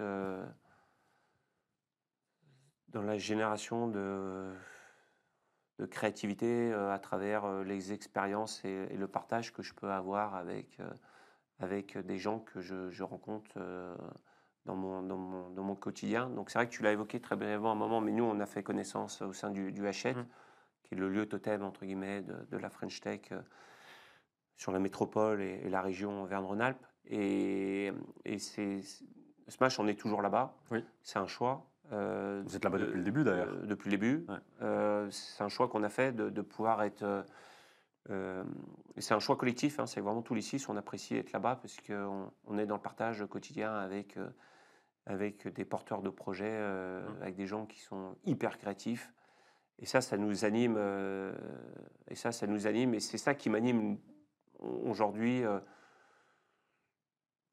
le plus. Mais parce que je fais entre guillemets pas autre chose, mais ça me suffit entre guillemets, Ok. à m'animer. Je ressens pas le besoin de lire ou de participer à des conférences ou à scroller sur le web ou à regarder des vidéos sur YouTube où il y a tout un tas de contenus très enrichissants et à forte valeur ajoutée. Mais je me satisfais aujourd'hui de mon quotidien et des rencontres que je peux faire à travers Ok. des lieux comme le Hachette ou à travers des rencontres, à travers voilà, le sport notamment, quoi. Mm. Ok. Voilà, Ok. Ok. c'est ce qui m'anime et ce qui me permet d'avancer. Voilà. Ok. Je ressens pas le besoin d'avoir ailleurs. Je sais pas si c'est bien ou pas bien, mais Bah franchement, je réfléchis pas trop. Je prends voilà, ce qu'il y a à prendre dans le bah, c'est quotidien et le génial. Là, partage. parce que là, les gens essaient de s'en sortir au fait de ce truc-là, tu vois, de toujours être sur son téléphone, de toujours scroller. Après, ce qui m'aide énormément aussi, de plus en plus, et j'ai vraiment de plus en plus de mal avec au téléphone, c'est que voilà, avec l'âge, je vois de moins en moins bien et je vois de moins en moins bien mon écran. Donc Alors, ça le devient secret, même désagréable de lire son téléphone, sachant que j'ai du mal à accepter de zoomer, d'agrandir les lettres de mon téléphone et d'avoir des textos où on est obligé de scroller. Donc je suis au final, de manière assez naturelle, très déconnecté de tout ça. Et mon téléphone ne me sert presque que à téléphoner et à recevoir des coups de fil, parce qu'au final, je téléphone aussi assez peu. et puis Donc, finalement, ça va. En fait, t'es heureux, t'es bien. Enfin, oui, après, voilà, voilà. c'est ma nature. Chacun est Ouais, comme il est. Et moi, ça me va très bien. Je ne suis pas à la recherche d'autre chose. ouais, ouais. Mais je pense pas que les téléphones et que le scroll ont participé au bonheur. J'ai l'impression que c'est bien le contraire, c'est qu'aujourd'hui, Je sais pas, mais après, il y a quand même, j'ai le sentiment, tout un tas de contenus à forte valeur ajoutée, même s'il y en a plein qui oui, ont peu de bien valeur, sûr, mais il y en a bien quand sûr, même, il y a de tout. notamment sur YouTube et aussi à travers tout un tas de podcasts quoi, Ouais. qui sont intéressants. Ça m'arrive de temps en temps d'écouter voilà, des podcasts quand je vais travailler à pied. Mmh. De temps en temps, Non, mais bien sûr, il y a des trucs j'écoute un ou deux sympas, mais podcasts. généralement, le scroll, je sais pas, sur Insta ou sur TikTok, quand tu commences, tu regardes des vidéos de merde et qui ne servent à rien et au Après, fait ça peut être considéré comme du divertissement. et tu Donc, peux rester comme ça, mais tu peux rester comme ça pendant tout à 1 fait, heure, ouais. tellement le truc te prend, en fait et tu te lèves de ce truc-là, je te dis: «Mais putain, mais je viens de passer 1 heure sur mon tel, je me rappelle même plus des 3 dernières vidéos que j'ai vues». Donc non, je pense que ça participe pas du tout au bonheur des gens et je pense que sans ça, on se porterait beaucoup mieux, on irait plus les uns vers les autres, on serait un peu plus sociable, on serait peut-être un peu moins déprimé, parce qu'aujourd'hui quand tu vois, le pourcentage des jeunes qui sont en dépression, c'est énorme et parfois il y a un facteur réseaux sociaux qui vient jouer là-dedans. Donc non, je pense pas que ce soit quelque chose Après, de honnêtement, j'ai pas d'avis là-dessus. Moi, c'est ma manière ouais, de fonctionner. Euh, mmh. je suis bien Bah, oui, oui, non mais dans mon je te connais, quotidien de cette manière-là. Donc, c'est. je te connais. Voilà, après les jeunes et autres. Après, je sais pas, vu que je suis assez déconnecté de tout ça, moi, la vision que j'en ai se traduit que par ce que je vois à travers le partage avec mon entourage, mes amis, et puis mon quotidien à travers des lieux comme le Hachette. Mais moi, je ressens pas forcément une déprime. Enfin, je sens quand même enfin, beaucoup de. Alors après, peut-être parce que je côtoie aussi beaucoup de jeunes, mais même les jeunes, je les sens. Je sais pas, je sens qu'ils sont créatifs, ils ont envie de Mmh. y aller quand même. Après, c'est vrai qu'on parle du Hachette. Je les sens pas tant inquiets que ça. Après, on est peut-être un peu dans un microcosme C'est ce que j'allais te dire. On est et dans un autres, t'as raison. microcosme où il y a que des entrepreneurs. Mais j'ai l'impression ils ont tous envie d'y aller à fond. Il y Ouais. a une énergie de dingue, avec une créativité de dingue. Et enfin, honnêtement, c'est hyper enrichissant. Ah bah, ouais, moi J'adore j'adorais le Hachette, ouais, ouais, non mais clairement. échanger voilà, avec eux sur tous ces sujets-là. Et puis même, moi, quand je vois enfin, mes enfants et potes de mes enfants, alors après, c'est sûr que voilà, je suis dans un. Ça touche qu'un entourage assez, voilà, assez proche, mais je sens ils sont tous à bloc, hein. Mmh. OK. Ils ont pas Bah, peur écoute de la dire. Ils ont bah, tous écoute, tant envie mieux. de y aller, de croquer la vie à pleines dents, quoi, Bah, écoute, tant et mieux. y aller, C'est quoi. ce qu'on Faire souhaite à tout le monde. positiver. On fait un Alors, ils font dernier des petit truc? écrans, c'est sûr, Ouais. mais j'ai pas l'impression qu'ils se perdent dedans, quoi. Ouais, OK. Ça OK, les OK. nourrit, alors j'ai quand même le sentiment plutôt en bien, donc Tant mieux, tant mieux. après. OK. Dernier petit truc, j'aime bien faire ça à la fin. Je vais te donner un mot et tu me réponds avec, ce que ça t'évoque en un mot aussi. Ça te va? Vas-y. Si je te dis réussite, tu peux faire une phrase si tu veux, hein, mais Réussite, en un mot, sens, OK. Ambition,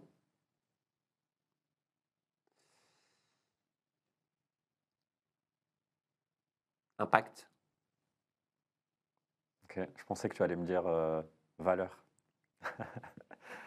impact. Richesse, Réussir à développer un projet qui a de l'impact. richesse. Est-ce que toi, tu fais pas ça pour être riche? Toi, tu fais vraiment ça, enfin, est-ce que tu as commencé l'entrepreneuriat en te disant, Non, jamais. OK, OK, OK. Jamais je me suis. Voilà, et puis la manière dont on a effectivement aujourd'hui construit l'aventure et le projet Smash, ça n'a jamais été, mais c'est un choix qu'on a fait, hein, de plus d'aller sur une croissance rentable plutôt que d'essayer de générer une croissance pour un exit OK. à très court terme. Voilà. Donc ce projet-là, c'est C'est vraiment pour du long terme. pas. Voilà, c'est ce que je kiffe, c'est prendre voilà, du plaisir et de faire des choses voilà, que j'aime, quoi. Donc, OK. Si on dit on part sur le dernier, équilibre?